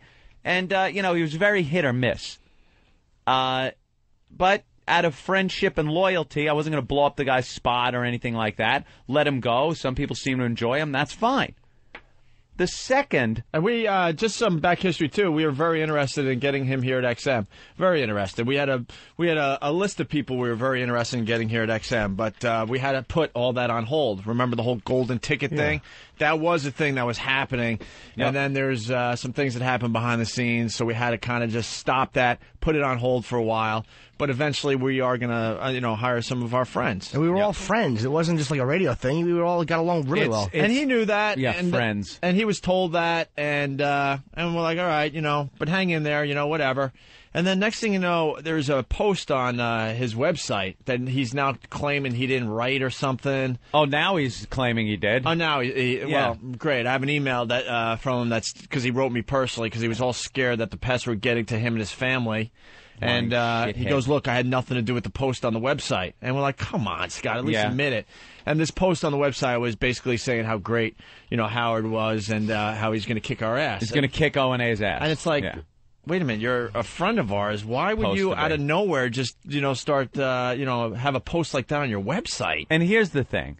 If he wasn't getting hired by XM quickly enough, or, I don't know all the details of the talks that went on between him and XM. If things didn't work out and he got a better deal at Sirius, I have no problem. Don't make the mistake of thinking that anyone that goes to Sirius is an asshole and, fuck them. If the guy's got to eat and wants to have a job and they're offering him a better job, take it. I don't care. Jim Brewer's been over there from the start, before we were even here. And that was a huge disappointment because we really like the guy. We would have loved to have had him here. We did great radio with the guy. We would have loved to have him here, but he's over there. Bottom line, when we did that comedy tour and he was there, I sat in a dressing room with Brewer. We passion talked. of O&A. I have no problem with Jim Brewer. I find him funny. I like Jim Brewer. I see him on the street. There's no, motherfuck this, avoiding anybody. He's great. You know why? He does what he does. We do what we do. We like each other. There's no reason to bash Jim Brewer. There's no bad blood. We love Brewer. There's no bad blood. Fine. He works over there. We work over here. That's how it worked out. We would have liked it different. Didn't work out that way. It worked out this way. I have no problem with that. The problem is fucking Pharrell, before he even announced any gig that was going on over there, took the first opportunity he could to bash O&A on his website and start what everyone over there seems to have to do, lap Howard's fucking nutsack to snuggle up and try to keep or get a gig over there. And now all Pharrell is doing, he did a show, I guess, Thursday and Friday over there, is lapping Howard's ass I swear to you, it has to be every 5 minutes. He brings up the fact that, this fantastic Howard Stern, man, he's just got the innovator. It's so exciting to be over here with Howard. It's nothing but kissing ass on Howard. He bashes us and the pests. And worse of all, they have him saddled with a hole. They gave him, they sat him down and said, this guy needs to be calmed down. He just babbles incessantly about shit. Let's get him a hole, oh dear, broad to sit there and undermine what he did that some people did like. Just a waste. And you know something? Pharrell, you can go fuck yourself. No one on this show badmouthed done with him. that. I'm not going to ever sit with him again like we did with our agent and talk and have him talk about how great we are and just bullshit up and down. Because the bottom line is this guy doesn't care about anybody but Pharrell. And that's fine. You go through life like that. But you've exposed yourself. He doesn't care about Howard either. I'm not delusional and think that he thinks Howard's great. He still thinks Howard's a fucking asshole. But he's a phony. He's going to make that a phony response. And he thinks we're assholes. And he thinks everyone's an asshole except Pharrell, who, by the way, everyone in the business thinks is a fucking asshole because the guy can't hold a fucking job. And he's pissed off that our pests went after him after he posted what he did on his website. Yeah. And we're like, look, Pharrell, you wrote this thing. Why would you write this if you're claiming to be our friends? Oh, and then somebody tried to get on a message board and said Pharrell didn't write it, that Pharrell was sick, and that some other guy wrote it. It was written by Pharrell. You can't mistake that. It was written in his fucking words and the way he speaks. Stop it. Who's that hot chick in the picture with Mez's co-host? She's really hot. I'm sure she. Oh, and like she's a fan of our show. It's Lynn Hoffman. She came here and took pictures with all of us. Well, now she's a hole. She couldn't believe she was meeting us. Congratulations. Congratulations. Now you're a hole. He's going to kiss her, but she's putting her hand up like, stop, naughty boy. He's got the wacky Pharrell face on. You made a great point in the office. Fuck him. How stupid radio is, by the way. Yeah. Like your friends, I have the quote where I said your friends become your enemies and your enemies become your friends. It's just how it is in radio. And it's sad. I hate that I've gotten sucked into it because there's only two occupations, careers, whatever, businesses that this shit happens in. It's radio and fucking professional wrestling. That it's great to be lumped into that. No other job does that.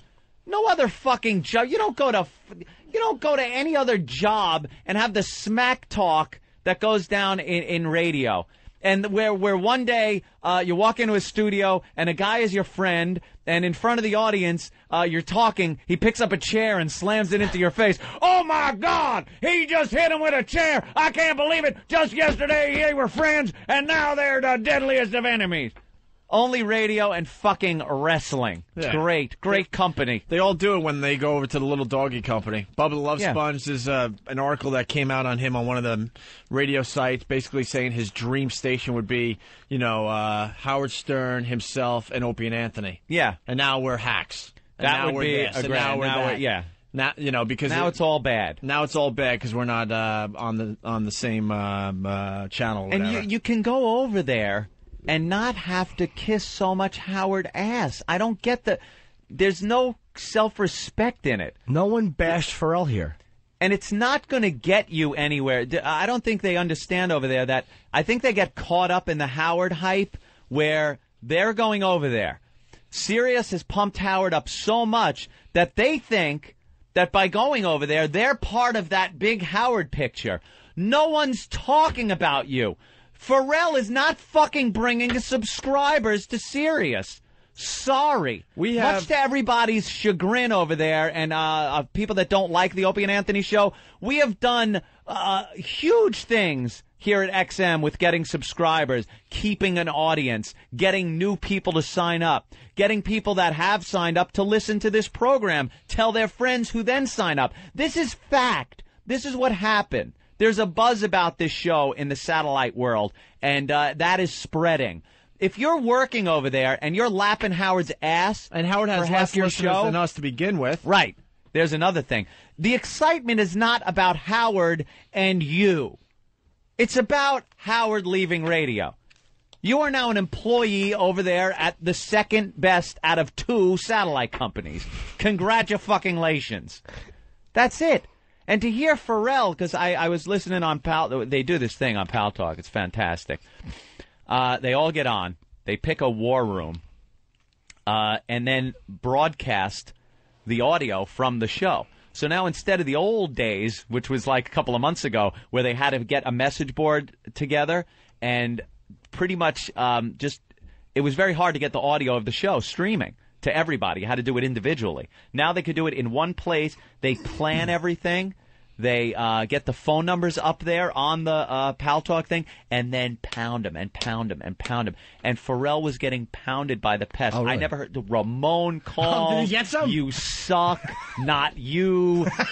Dude, it was so funny, and he was getting so pissed. He had to he was trying to dump out, and he would run out of dump and have to go to commercial. On Sirius? Yeah. He was dumping out of the pest calling. Dumping and commercials on because the Sirius? motherfucking pussy wouldn't put our callers on the air. You're uncensored there. You can battle them. They have a real censorship issue over there at the Little Doggy Company. Is it because there's no XL? Whatever. No there's XL. reasons. They don't want to promote Opie and Anthony. There's reasons. There's reasons. Oh, God. There's reasons. We've been hearing some things. Really? Howard beyond pissed off because they're already censoring him from the top. Yep. There you go. There you go. Let's say hi to Jeff in Pennsylvania. Pharrell fucko list. Jeff. I was listening to it on Friday. We got XM and Sirius, and they were just fucking going crazy on him. And he, like you said, he was dumping, and that fool couldn't talk, and she couldn't say anything. And somebody called up one time and was playing Emily's My Vagina, and he was completely thrown on the fucking floor. The guy's a goofball, and you're right. He can't keep a common thought. It's just fucking horrible. No, dude, he was going off on so many.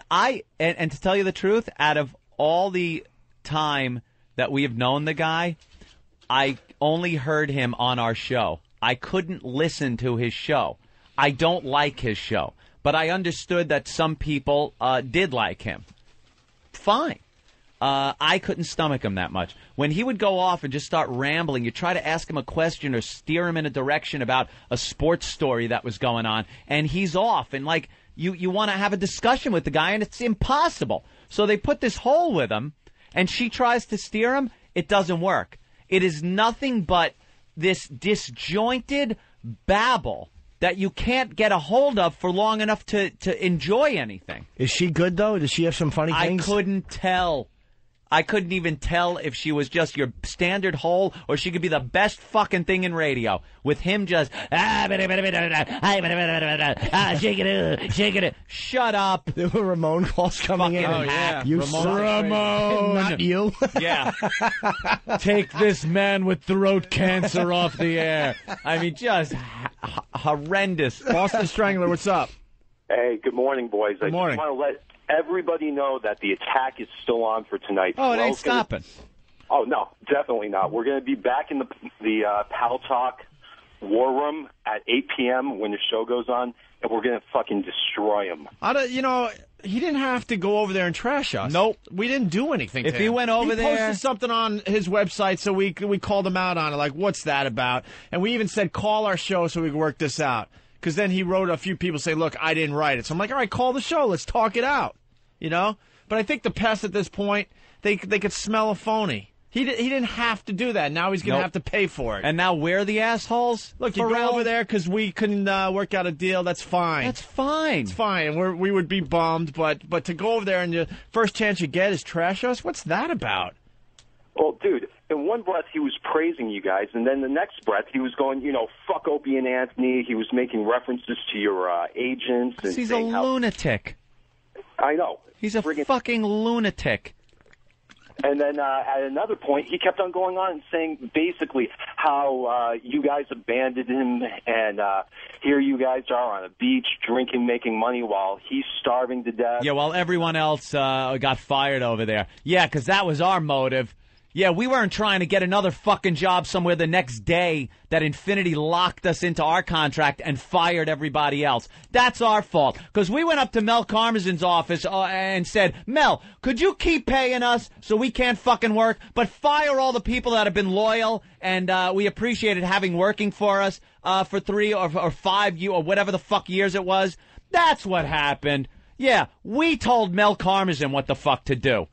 What a deranged fucking drunk idiot that cocksucker is. Fuck Pharrell. Fuck Pharrell. Well, anyway, I just want to put out an APB, an all-pest bulletin, to come into the Pal Talk rooms tonight around 8 o'clock. The number for Stern Show or Pharrell Show is 1-888-STERN-100. We're going to friggin' destroy him like we did last time. We got, if he's brave enough to take have phone fun. calls. Have fun taking calls, Pharrell. Hey, how do fun. people get on this Pal Talk, by the way? Because there's a lot of people emailing saying, look, I want to be part of the Pal Talk. Yeah, well, in order to keep the enemy element out, it's kind of a thing you got to go through. Oh, I see. Okay. But go on a Pal Talk, get in a room, see what you can work out. All right. That's all they can really say. All right, you guys. And it's very entertaining to listen to. Do we have any audio of that or no? Do we have any? Yeah, we got Scott Farrell on Howard.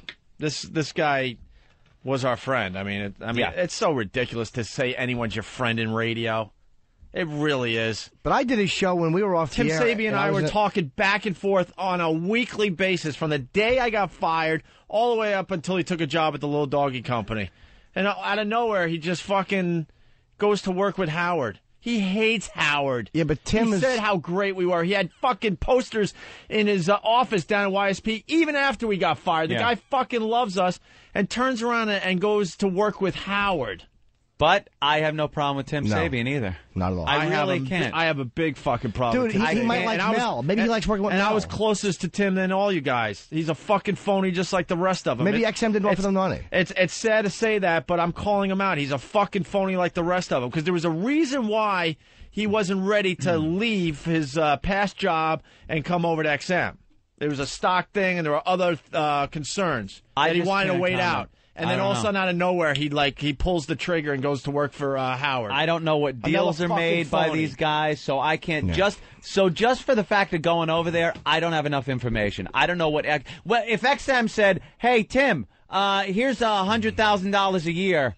we want you to sign a fucking 10-year contract. Come on over. And Sirius goes, hey, Tim, here's $1.5 million a year. Here's umpteen thousand fucking shares of stock. Here's the power position you're going to have. And you're back under Mel, who loves you. You know, you can't fault the guy. The weight of O&A loyalty to that has to balance out somewhere. Yeah, I got no problem with Tim. He didn't badmouth us. So personally, for me, you guys don't know the inside scoop. And he's not wasn't about the bad-mouthing. money. It wasn't about the money. I'm telling you. Maybe he just loves It wasn't Mel. about the fucking money. Maybe he loves Mel. I mean, I don't know, but it's not a love for Howard or a dislike for. Would I love to have him Right. here? It's these Sure. guys in radio. They're a bunch of fucking phonies. They love you, but then they turn around and you know, kick you in the balls when you're not looking. Well, I'm telling you, man. And then I was really close with the guy, and I find out from a stupid radio message board that he got hired over there. Didn't even have the balls to call up and go, look, dude, this is what's going on. He probably would have been in big trouble if he called the Opie and Anthony show on XM to announce that he was on. Not our actual show behind the Or- scenes. I slept in the fucking guy's house. I'm telling you. Go through his drawers. Big condoms, XLs. No, what was he got in there? That was somebody else. Swamp Knob. Anthony. Good name.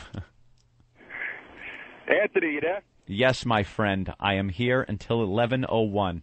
Anthony, listen, the other night, I don't know if you got on in time, one of the callers called up his Howard's daughter, Emily, and got in singing the whole My Vagina song, and the stupid douchebag Pharrell didn't even catch on to it and let it go for a minute and say, nah, that's great, I don't know what this guy's talking about. He just sat there laughing his balls. I don't know what it is. I don't know. Shake it up. Stop. It was great. I was in tears. The whole board in Pal Talk was in tears over it. Well, if you guys got audio of that, please send it in. We love that shit. Thank you. Hey, how about, Aunt, did you catch Lil on cam the other night? She was out of her mind. She's a classic Lil on cam. No. Oh, she was crazy naughty girl the other night. Yeah, she's a dirty girl. Oh, she's a filthy, lovely individual. All right, thanks. Let's go to Rose in West Virginia. Rose? Hey, it's Hey. me. Hey! I did the My Vagina call. I'm calling in to take credit for it. Did you? Oh, that was you? Yep. Very good. Very good. One of our pests helping us out. What'd you say when you called? That you were Emily? No, I just called up, told them I was from West Virginia, told them I loved Pharrell, and they were like, oh, we'll put you right through. And as soon as he picked up, I started in with the My Vagina. Very good. Yep. Thanks for that, Rose. Bye, Thanks. Rose. All right, let's say hi to Joe in Jersey. Never Joe. let go, Rose. Joe. Hey, Awful name. Hey, Anthony, why don't you tell us how you really feel about Pharrell? Don't hold back. Yeah. Listen, this guy is such a fucking asshole. When he was on your show and you guys talk sports, you know, when you trade a guy in sports, they stay friends with each other just because they go from Dallas to Pittsburgh or whatever. They stay pals. Why does this guy got to out himself and be a fucking dick? It's He could've just bizarre. been I over think there. I think he feels like he has to like kiss Howard's ass to work Right. over there, like So- Anthony He's brought not- up. Because it's really bizarre that he would just go after us like that. We're at the point now where if somebody bashes us, they feel like they're getting in a little better with Howard. And that isn't the case. You're being bamboozled. Well, when And he these wakes guys up- have no idea they're making a huge mistake because they're not working for the Howard Stern of 1995-ish. No. It's a whole new world, man. He's not a boss. He's overpaid hell. When we were off the air, I did his show. I think it was Atlanta. And he was great. I mean, he was asking for you guys. He was happy. We were got talking. audio of him kissing our ass. It was, we don't have to go any further than this machine right here to find audio of him kissing our Well, ass. I would like to hear it if fucking Hawk was on duty instead of leaving his fucking awful sandwich there and traipsing off to engage in homosexual What is behavior. he eating? What is in that? It's just awful. What is it? Hey, Oh, little shit. Jimmy, Oh, let me it's ask in you the a question. car. Oh, Joe. Put it back up there. Put it back up there now. Hey, Jimmy, I spoke to your mom at your HBO show. She was fantastic. Eric, your thing fell over. Your thing fell. What was that? It's on my seat now. Your sandwich fell, Eric. What was in that, Eric? Tuna? It's all over the floor. Hey, Jim. Yeah, you did. You fucking stomped it like the Gestapo. What? I saw you doing the HBO show, and after the show, I talked to your mom and dad, Okay. and I told her that it was funny the way, you guys played that message from your machine, and she was like, oh, my God, I was mortified. I had no idea when I left that message she was going to bring it in. She was so cute. I just wanted to say she was all right. Oh, your mom's thank you. cute. All right. Thanks. I got to apologize. I'm sorry, Eric. It seemed right at the time, and now and it seems right now. Sandwich. I don't apologize. You're the boss. And now I feel bad. There's tuna in the treads of my... Not only should you have done that, you should have done it while it was in his hand and he was eating it. While it was in his mouth. That's how you assert power. I thought it was kind of fun. Why don't you buy him a new sandwich? He's still... First of all, he's still hungry, and the rest of that sandwich was like, oh. Why don't you buy him a new sandwich, Ope? I'm really sorry. Yeah, get him a new sandwich. No, I got to start apologizing to things. Get him a new sandwich. I thought it'd be fun, and then Get him a new sandwich. Then I looked at him, and the sandwich is squashed all over the floor. It's in my shoe. Little sad. You're yelling at him like he's Connie. Now clean it up! Didn't get the reaction I wanted. It's just, I feel really awkward right now. Why? He's all right. Sometimes you do outrageous things, it gets the laugh you were looking for, and other times you just feel like I dope. Otherwise, she will just go, oh, he just did that. Why don't you buy him a new one? We'll chip in. Let's see. Get more. All right, well, here's some audio of Pharrell kissing Howard's ass, I guess. It's hard to listen to because he used to be our friend. Yeah. Whatever a friend is supposed to be. I don't in even radio know anymore. Doesn't mean shit. This is Scott Farrell. He did a radio show for us here on Howard 100 last night. You're on tonight, right, Scott? Absolutely. It's just the greatest thing ever for me. Great. Is this not Oh, my fun? God. It was just the sickest night of my life. I've now accomplished everything in life. I did Letterman twice, and now I sit with you. God on earth, my hero in radio. Thank you. When you were at NEW, it was rumored that you were fired because you told management to fuck off. Yes, I did. You walked in. Okay. All right. Yeah, here we go. You know why he got fired? Yep. It just hit me. Yeah, Because remember? he was sticking up for us. Right. Because of the Sex for Sam thing that Anthony and I blew up our careers over. Yeah. Scott Farrell was the guy that went on the air and basically said this is bullshit, blah, blah, blah. They had told the air staff not to mention us, not to talk about us anymore. We were done. Holy shit, they're actually talking about this on Howard's show? Yeah. The reason he got fired was fucking sticking up for us. And Scott went on and said it was bullshit that we got fired. And they fired him. Ooh, wow, that's the echo. That's kind of creepy when you hear yourself screaming. Jeez. It's like, who's that lunatic out there? Oh, it's me. Are you kidding me? Yeah. He went down this road with Howard, and what do they mention us? I don't know. I didn't hear this.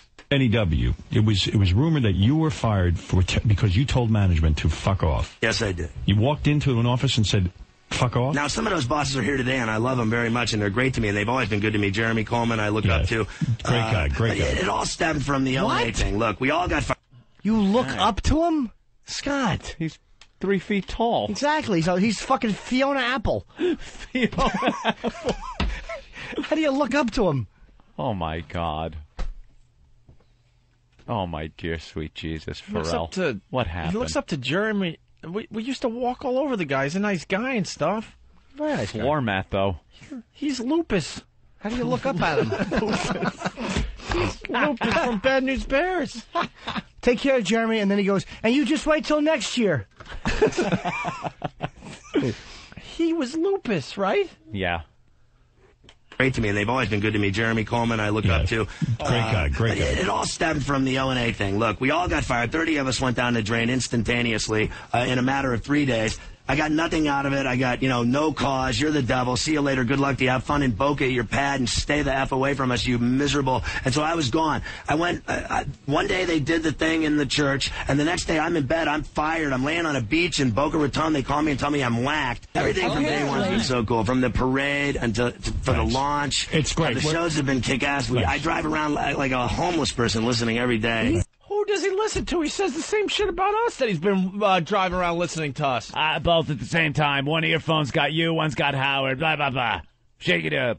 Oh, this is embarrassing, Scott.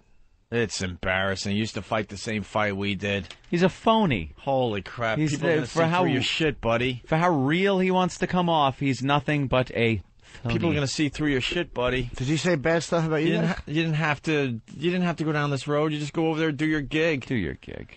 It's great. The shows have been kick-ass. I drive around like a homeless person listening every day. He's sincere, it's Howard. Great. I don't usually get off on any shows on radio. I hate everyone. But I'm friends with a lot of people in the business that do shows. I don't think much of any of them, but as friends I do. And I think what you're doing, and always in my life, it's been a kicker for me and laughing. This guy makes me laugh. No one makes me laugh. Well, one of the things... You're a sick fucker. You make me laugh. One of the nice things about this job now is I do get to meet other radio people, and I get to hang out. They're all jealous of you. Well, but I also get to maybe even... I work with everyone that hates you. I know. Everyone that hates you in the last few years. Everyone in the industry. O&A, Manga, they all hate. They all hate. Well, if you're working, you're working with someone who hates great guys. It's sad when you inspire people and you give them an opening and you say to something, radio can be better, and you pioneer Your shows something. are better than all of theirs. That's the problem. They get all flustered. And then, I just like to be around great talent. Like being on that show with Manga, being on with Greg and Anthony all the time was great for me and their audience, and being on today is another experience I'll never forget. See, he can't totally commit, though, right? Yeah, not during that portion. But then when he got on his regular show, oh God, he really started going off. Scott, you didn't have to go down that road. I feel sorry for you. We're just jealous. Holy shit. That's what it is. It's amazing. It's amazing. Well, we got a picture of the box that's filled with all the old milk. Ooh. And it's labeled books, and it's going to go to the new facility with all the other boxes around here. That is going to stink, man. Holy shit. We might get in trouble for that. That's a good one. I got to tell you. Oh, come on. It's a frat prank. Let's go to Chris in Boston. Chris, what's up? Hey, I want to tell little Jimmy, he started talking about how he did that fucker show.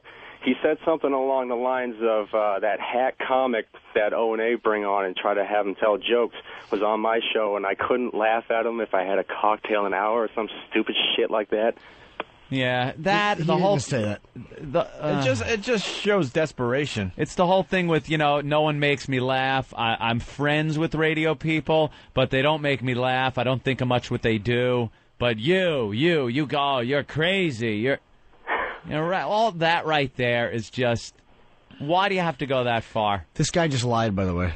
His genius dig at him was that he should get a haircut or something like that. Are you trying not to burn a bridge, Jimmy? Not at all. If he said that, I'd love to attack him for that. If he said But it, you I don't don't think he believe said this. it? I'm just not going to let somebody fucking... He did say Oh, that? did he? Okay, well then fuck him. Derek is now saying he said it. Call Derek a liar, Jimmy. Go ahead. I believe everything. Call Derek a liar. No, Derek's too handsome. Let's go to Pharrell. Pharrell? Yo, how's it going, O&A? I just want to publicly apologize. I listen to you guys all the time, bro. Can you get me a job? That's pretty good. That's really good. It's almost perfect. Shake it up. Shake it up. Almost perfect. That's too bad. Let's go to Joe in Atlanta. Joe?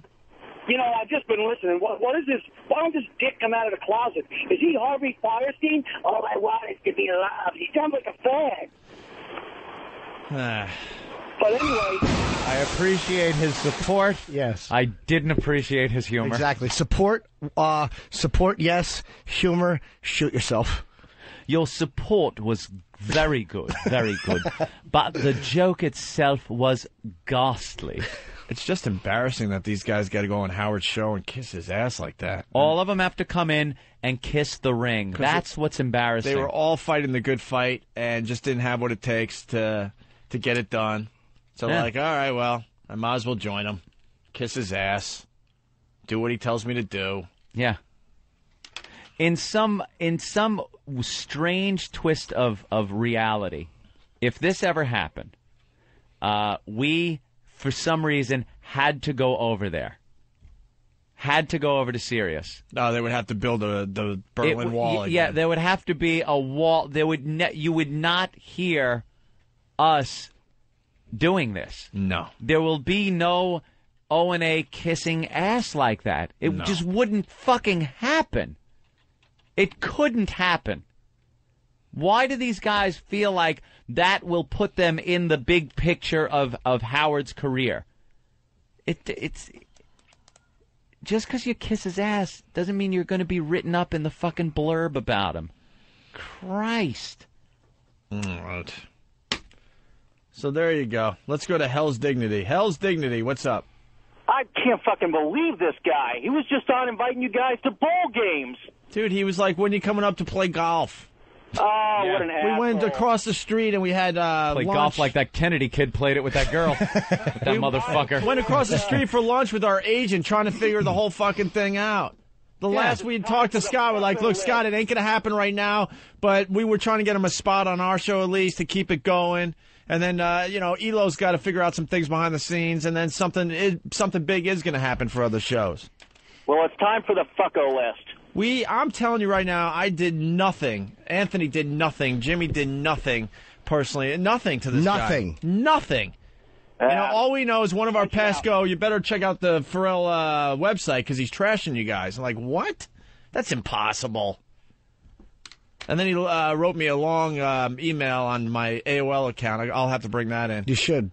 Where he's, actually saying how great we are in the email, and he was a little scared because the pests were trashing him and his kid and his wife and all that. Let me tell you something. And then he was threatening lawsuits, and I'm like, what are you talking about? I've gotten emails and still get emails from every jock that's been fired since we got fired. I have them. And it's all very nice, very... a lot of camaraderie there because people can relate what it's like to get fired when you got a radio gig, and it's so different because you're very cordial to each other, back and forth talking, regardless of who it is, and then it just snaps, and then fuck you, fuck this. It's worse than fucking wash women. This gig, fucking radio. What a bunch of assholes. I just never thought that he was like a fraudulent bootlicker. Yeah. I really never thought that about the guy. I thought he was at least an honest guy. Because he comes off with having more balls than that, I guess, and more independence, dignity, whatever you want to fucking call it. But then there he is, just like bullshitting to Howard. Just like we were bullshitted to by him. Yeah, what's the real deal, Scott? I hope Howard wasn't believing any of that. Not that he cares. What's the real deal, Scott? One thing Scott does is funny is he puts his name where things could be. Like if you call him, it's the Pharrellophone. Yeah, this girl is about the size of a Pharrelephant. Philadelphia. That's a good city. That's where they're all backstabbing cunts. Let's go to Joe in Brooklyn. Joe? What's going on, fellas? As you know, here I am, angry again. This motherfucker, he's got some fucking balls. You know what? Who the fuck do you think he is? What did he do? He sent you a fucking email that the pests were attacking his family? Hey, Scott, you made your fucking bed, jerk off, now laying it. You fucking pussy. You don't like it? Don't talk shit. It's simple. Is it hard to understand? He's a fucking pussy. If I catch him in the fucking street, I'd love to fucking slap him across his fucking mouth. Fucking motherless fuck. There's no loyalty, bro. There's none. There's no loyalty in this business whatsoever. I'm finally convinced of it. The shit that I've seen in the last year, I'm just amazed by. Amazed. And I've been doing this a long time, And it's like, you were just on our show kissing our ass and giving us good radio, saying you listen to us all the time. And now you run over there the first chance you get, you kiss Howard's ass and trash us? And we were friends. The last time we went out, we were across the street eating, and I thought I saw Jane Fonda. So the whole breakfast, Pharrell is telling me, no, that's not Jane Fonda. I used to see her every day. Yeah. We were all friends and eating and hanging out. I never fucking badmouthed the guy. Nobody on the show ever badmouthed the guy. What a fucking bootlicker. No? Wasn't he on the show recently? Yes. Yes. He's been on our show a bunch of times since we started here. The fucking balls and these fucking people. I can't fucking believe it. I'm sitting here listening. I cannot fucking believe that somebody could fucking be a turncoat like that fucking quick. Yeah, you can in radio. You can in radio. Yep. No problem. All right, boys. Be safe. See you, man. Thank you, Joe. And I was off this show for 26 months, and I had to do a lot of commercial radio around, and I still never once went on an enemy show, and I still never badmouthed this show, which, I mean, pretty obviously. But there's a lot of enemies of this show, so you don't have to fucking go around trashing this show to succeed. You understand what I mean? You don't have to do that in a new job. It's fucking bullshit. Let's go to Mike in Philly. Mike? What's up, guys? Hey. There's another enemy of the show that's going to be in the area, New York area soon. Yeah. You guys haven't brought that up, and I'm just curious what we should do. Dice. Another one. What did we do to these people? Someone explain it to me. Nothing. Someone have an open discussion with me and tell me what we did to these people. The first chance Dice got, he trashed us and said that we were selling hot dogs in the middle of the desert. Yeah. So when he goes from L.A. to Vegas to do his big, huge, gigs, that he stops by and gets a hot dog from us because no one has heard from us. That is funny, though. It's like, what did we do to you, Dice? What did we do to you? Nothing. All right, punching out, fellas. Thanks. All right. On a lighter note, it's fucking 10 degrees in the studio. It's freezing. We are so hated. So hated. We really are. You know what? It's fine to be hated by your enemies, but to be hated by people that you took into your home and stuff, that's bizarre to me. You know? Yeah. It's bizarre. Like, what do we do to those people? Nothing. I understand the other people that hate us because we go after them, blah, blah, blah. But people that we're actually friends with, drank with, ate with, I slept over, Sabian's house. Dice checked out my place when he was in the city. It's like it was more than just doing radio. And all of a sudden they turn around and they kill you first chance they get. For what? What did we do? Because it's professional fucking wrestling. What did we do? What did I do to Dice? I don't know. What did you do? He wanted me to call him before he did our show or something like that. But I wasn't in the mood to call anyone for probably 6 to 8 months after my dad died. So sorry that I didn't get back to him. If that's what it is, then God. Fuck them all. Let's go to Keith in Jersey. Keith, what's up? Opie, good morning. Hey. I got to tell you, for all the times you guys were counting how much time you were spending talking about Stern and Sirius, yeah, it is the best bit ever for 2 reasons. A, number one, it's just hysterical listening. You get more fired up than Anthony does about stuff. But 2, I don't know, for some reason, every moron I know is picking up a Sirius, and I'm like, I record some of these bits where you're talking about, and you've got actual facts, because when I get in the heat of it, I lose all my facts.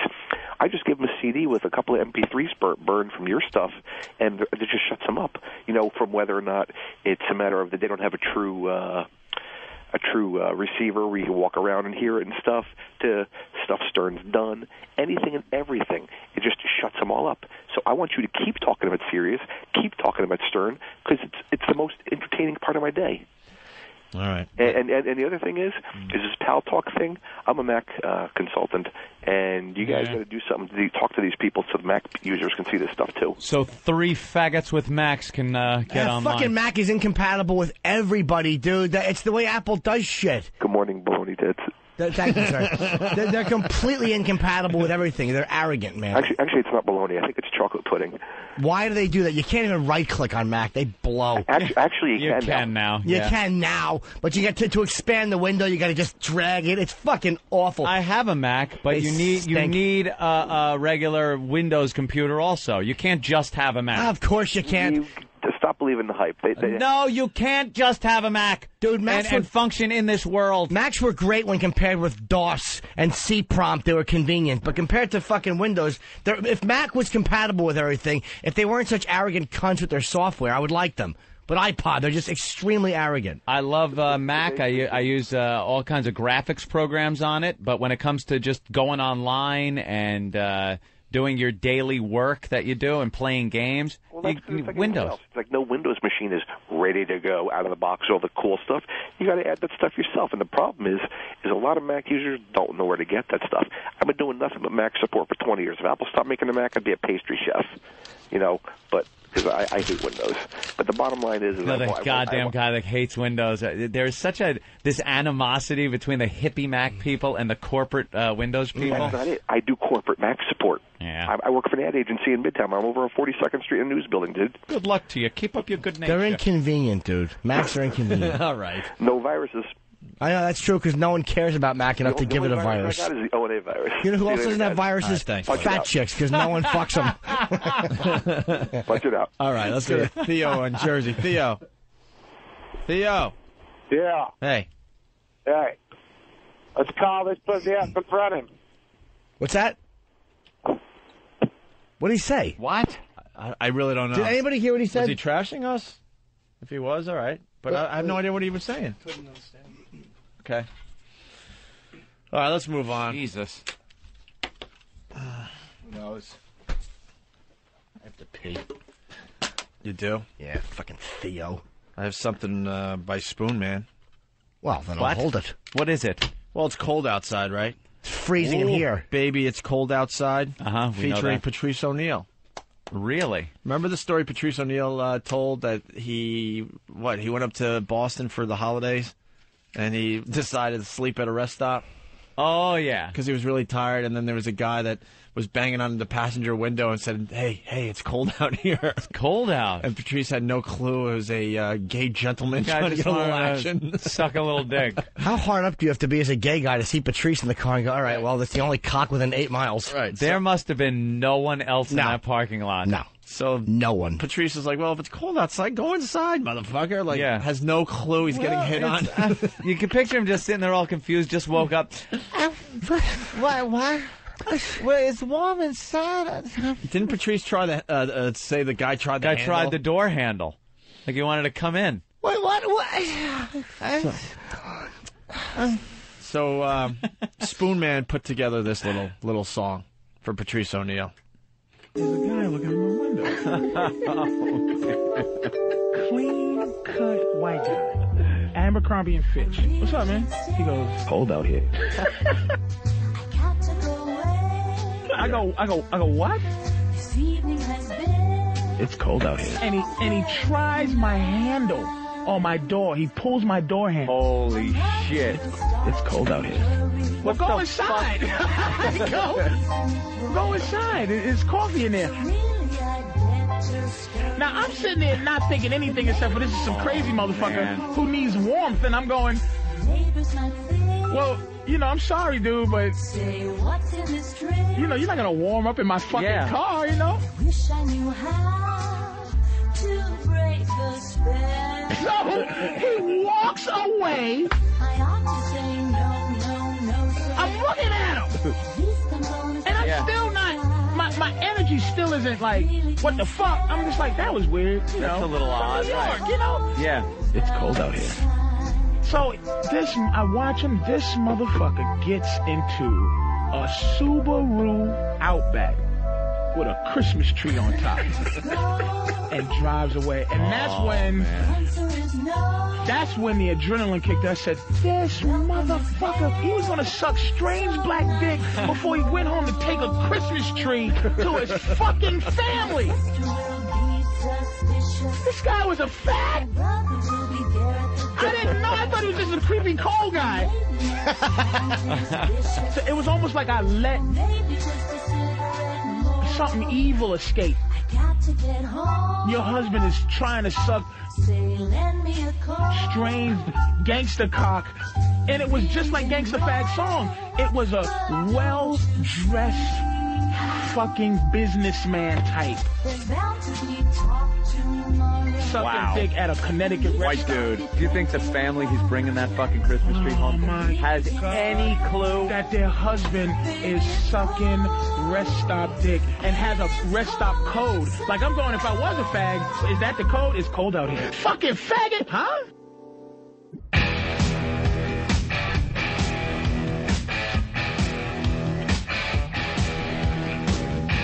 We are definitely hoping that more people show up this Friday for American Mess. Open call for all you freaks out there looking for new freaks for the Opie and Anthony program. Is there like details in one of those promos telling people where to go and all that? I hope so. Yeah.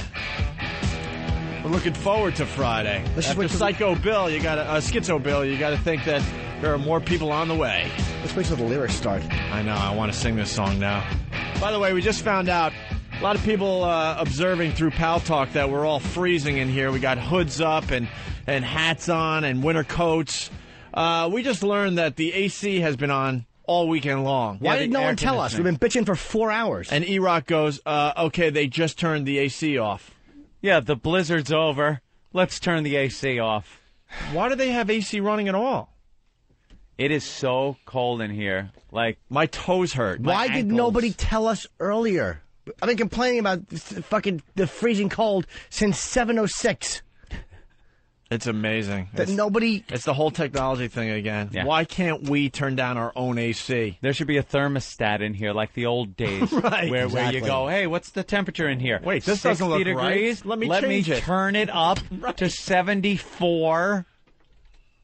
No. Your boys have been freezing all morning long. The way it works in here is how cold is it? Well, let me see. I can feel 4 toes. Yeah. That's what we do in here, toe counts. Unbelievable. So maybe I don't It's all automated now for the Whatever. building. It's economical that way. Whatever. Should we save Guess the Sound for tomorrow? Yeah, because it's almost showtime over, Opie. How did this happen? We get scared. I don't know. We were being bitched at, by the way. That did you happen to notice? Did you see that post? What? Did you happen to notice? Someone starts the trouble. Did you happen to notice that the O&A show ends just a little earlier every week? They seem to be like ending the show earlier. Oh wait, I didn't do that properly. You're right. Okay, may I? Yeah, because you're not going to make me dance today. Okay. I'm not your Ellen DeGeneres. That's all I'll right. do it when I like want doing- to. Right. Hey, did you notice that the O&A show ends earlier every week? What the fuck? Anyone else feel like they're not getting their money's worth? Yeah, there it is. Angry typing guy. Angry typing guy. I better not be known for angry I typing love guy. you are angry typing guy. I do a lot for this program. I don't want to be known for the angry typing guy. Yeah, because I was at my brother's restaurant on Friday, and then one of the posts on the message board was, and I got to meet angry typing guy. Not Opie. Angry typing guy. Well, you know what Leonard Nimoy goes through with Spock. Jeez. You just got to accept it. Yeah, so they were pissed off, and I had to explain that I believe they were pissed off because it was the Friday show. Yeah. I said, we went an hour and a half without a break twice. We went an hour and a half, took a break, went an hour and a half, took a break, did the rest of the show, an hour, and ended it because we kind of had to fit some commercials in. Do you know that we're supposed to, and they want us to do this, they want us to take 8 breaks. Yeah. Every morning. Yeah. Friday we took 3. Because it was flowing. That's why when the show's flowing, we refuse to stop. Yeah, that's why the show ended a little earlier than usual because we had to make up. We had to make up, but they don't get that. I don't understand. I'm a pale, comparison. Why is the show ending early? Oh, Jimmy! And he did the fingers and everything. They're taking us for granted. I didn't sign up to pay for commercials. Why do they have to do angry typing guy so much? It isn't even funny anymore. Opie's the only angry typing guy we like. Anthony can't do it right, and Jimmy's completely sucks. But I gotta be honest, I'm even getting sick of doing it, but I know it's annoying them, so I'm gonna keep doing it. It kind of hurts my fingertips. And I feel stupid because I don't have a keyboard.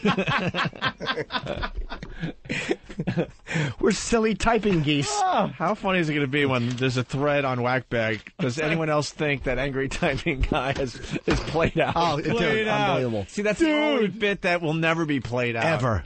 For as long as we both shall live. You dummies. Let's go to Ryan in Ohio. Ryan? Yes. All right, we're going to do some free form here. Just go to the phones and see what happens. Yeah. Ryan, what's up? Crazy. Hey, what's going on? Hey. O&A. Yeah. Hey. Yeah. My XM radio. You just got it? Just got it. Just calling up to say you guys are fucking awesome.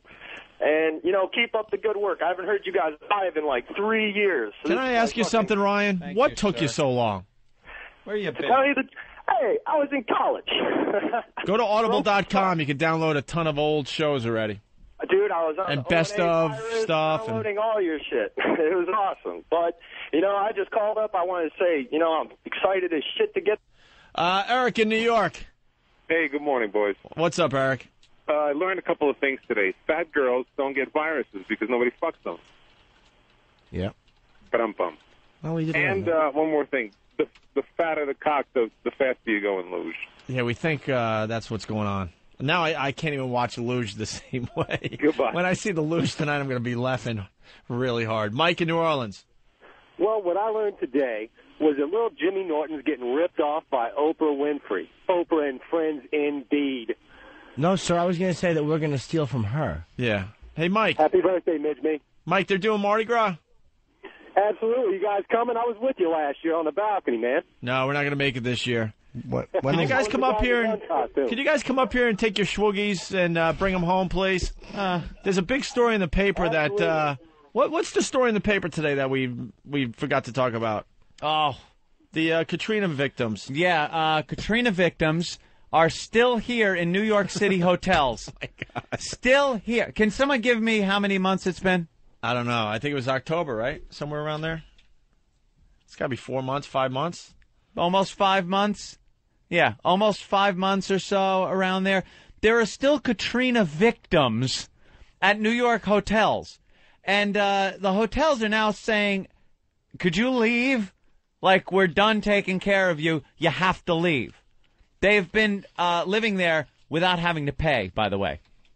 FEMA, other agencies, charities have been paying their way.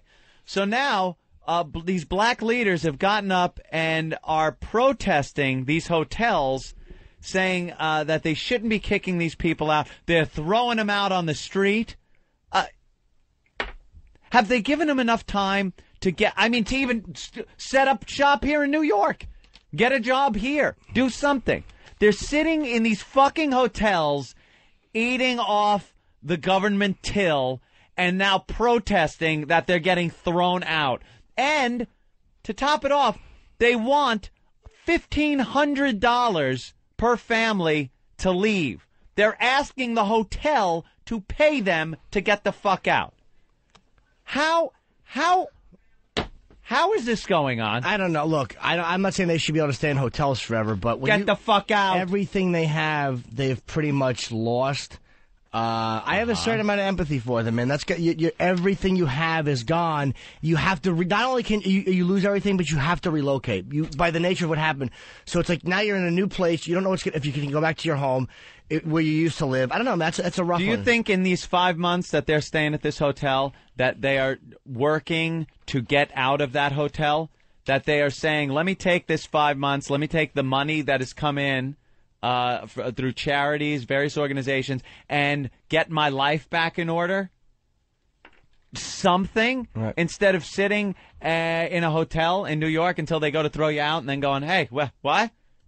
I thought I was going to be able to stay here forever. And you got to think a lot of these people aren't going to make a move until someone finally does kick them out. That's true. A lot of them won't, but why would you, try to make something of yourself when you know that, that old argument. Didn't the fucking oil companies make the biggest profits ever this year or something? I mean, it's like even after all that shit, we were all taking a hit at the pump. Everyone was getting fucked except for them. They made as much money as they should have, so fuck them. I'm not saying people have been fucked on, fucking over people on the other end, but there are people that have been in these hotels for 5 months. It's time to leave without, an argument or a goddamn protest or black leaders showing up to say that it's racist. Just get the fuck out. No, it's just time. It's time It's to just leave. time to move on. Are they getting the hotels getting paid full price or are they getting paid partial price? Because the hotels do have a right to want their... One of the hotels were in the middle of renovating. So they're like, we need everyone out of the fucking place so we can get our business going. Let's go to Chip in Houston. Chip? Oh, come on, guys. I don't even want to hear it. You have nowhere near your fair share. We are inundated. 70% increase in violence at in the hotels where they're staying at in apartment complexes. Oh, they're really? Staying free, dude. It's unbelievable. I can't even imagine. So they're not behaving themselves? Oh, absolutely not. Of course. Behaving it's situation normal for them. But I mean, we actually had a good little handle on the crime problem down here, and then we had Katrina come through, send everybody this way. It's fucking unbelievable, bro. All right. Thank you, Chip. Let's go to Flying Standby. Flying Standby. Hey, Miss Townboard BCH. By the way, men's Olympic hockey starts Wednesday, and I got a what do you learn? Okay. Today I learned that the former programming director at NEW was Fiona Apple. Yep. Punching out, guys. He was lupus. He was lupus. Brad, Michigan. Hey, Brian from Michigan. All right, Brian. Hey, it's probably not a good idea to go hunting with Dick Cheney. Yeah, that's good. Well, no joke or anything, just Good. the facts. Nice. Thank you. Dead Bent. Hey, what's up, guys? Speaking of Katrina, today I learned last time it snowed that bad in New York, somebody lost a slave. Later. Wow. Kevin, what did you learn on the show today? Today I learned that $800 should get you a GFE. See ya. All right, and let's say hi to Bill in Boston. Bill? Hey! I've been waiting to talk to you guys since you were on BCN in Boston. So it's a thrill to speak with you. Quickly. Wait a minute. So, you used to listen to us? No, I'm trying to figure this out. Go ahead. Oh, you mean when we were on commercial radio? Yeah. Yeah, after we got syndicated. Oh, after we got syndicated? Not AAF. We were from New York, but we were broadcasting into Boston. And you haven't talked to us since then? I've never talked to you. I've always waited on hold for hours at a time. All right. What do you want to say, dude? Go ahead. Yeah, say what do you got, Bill? Man?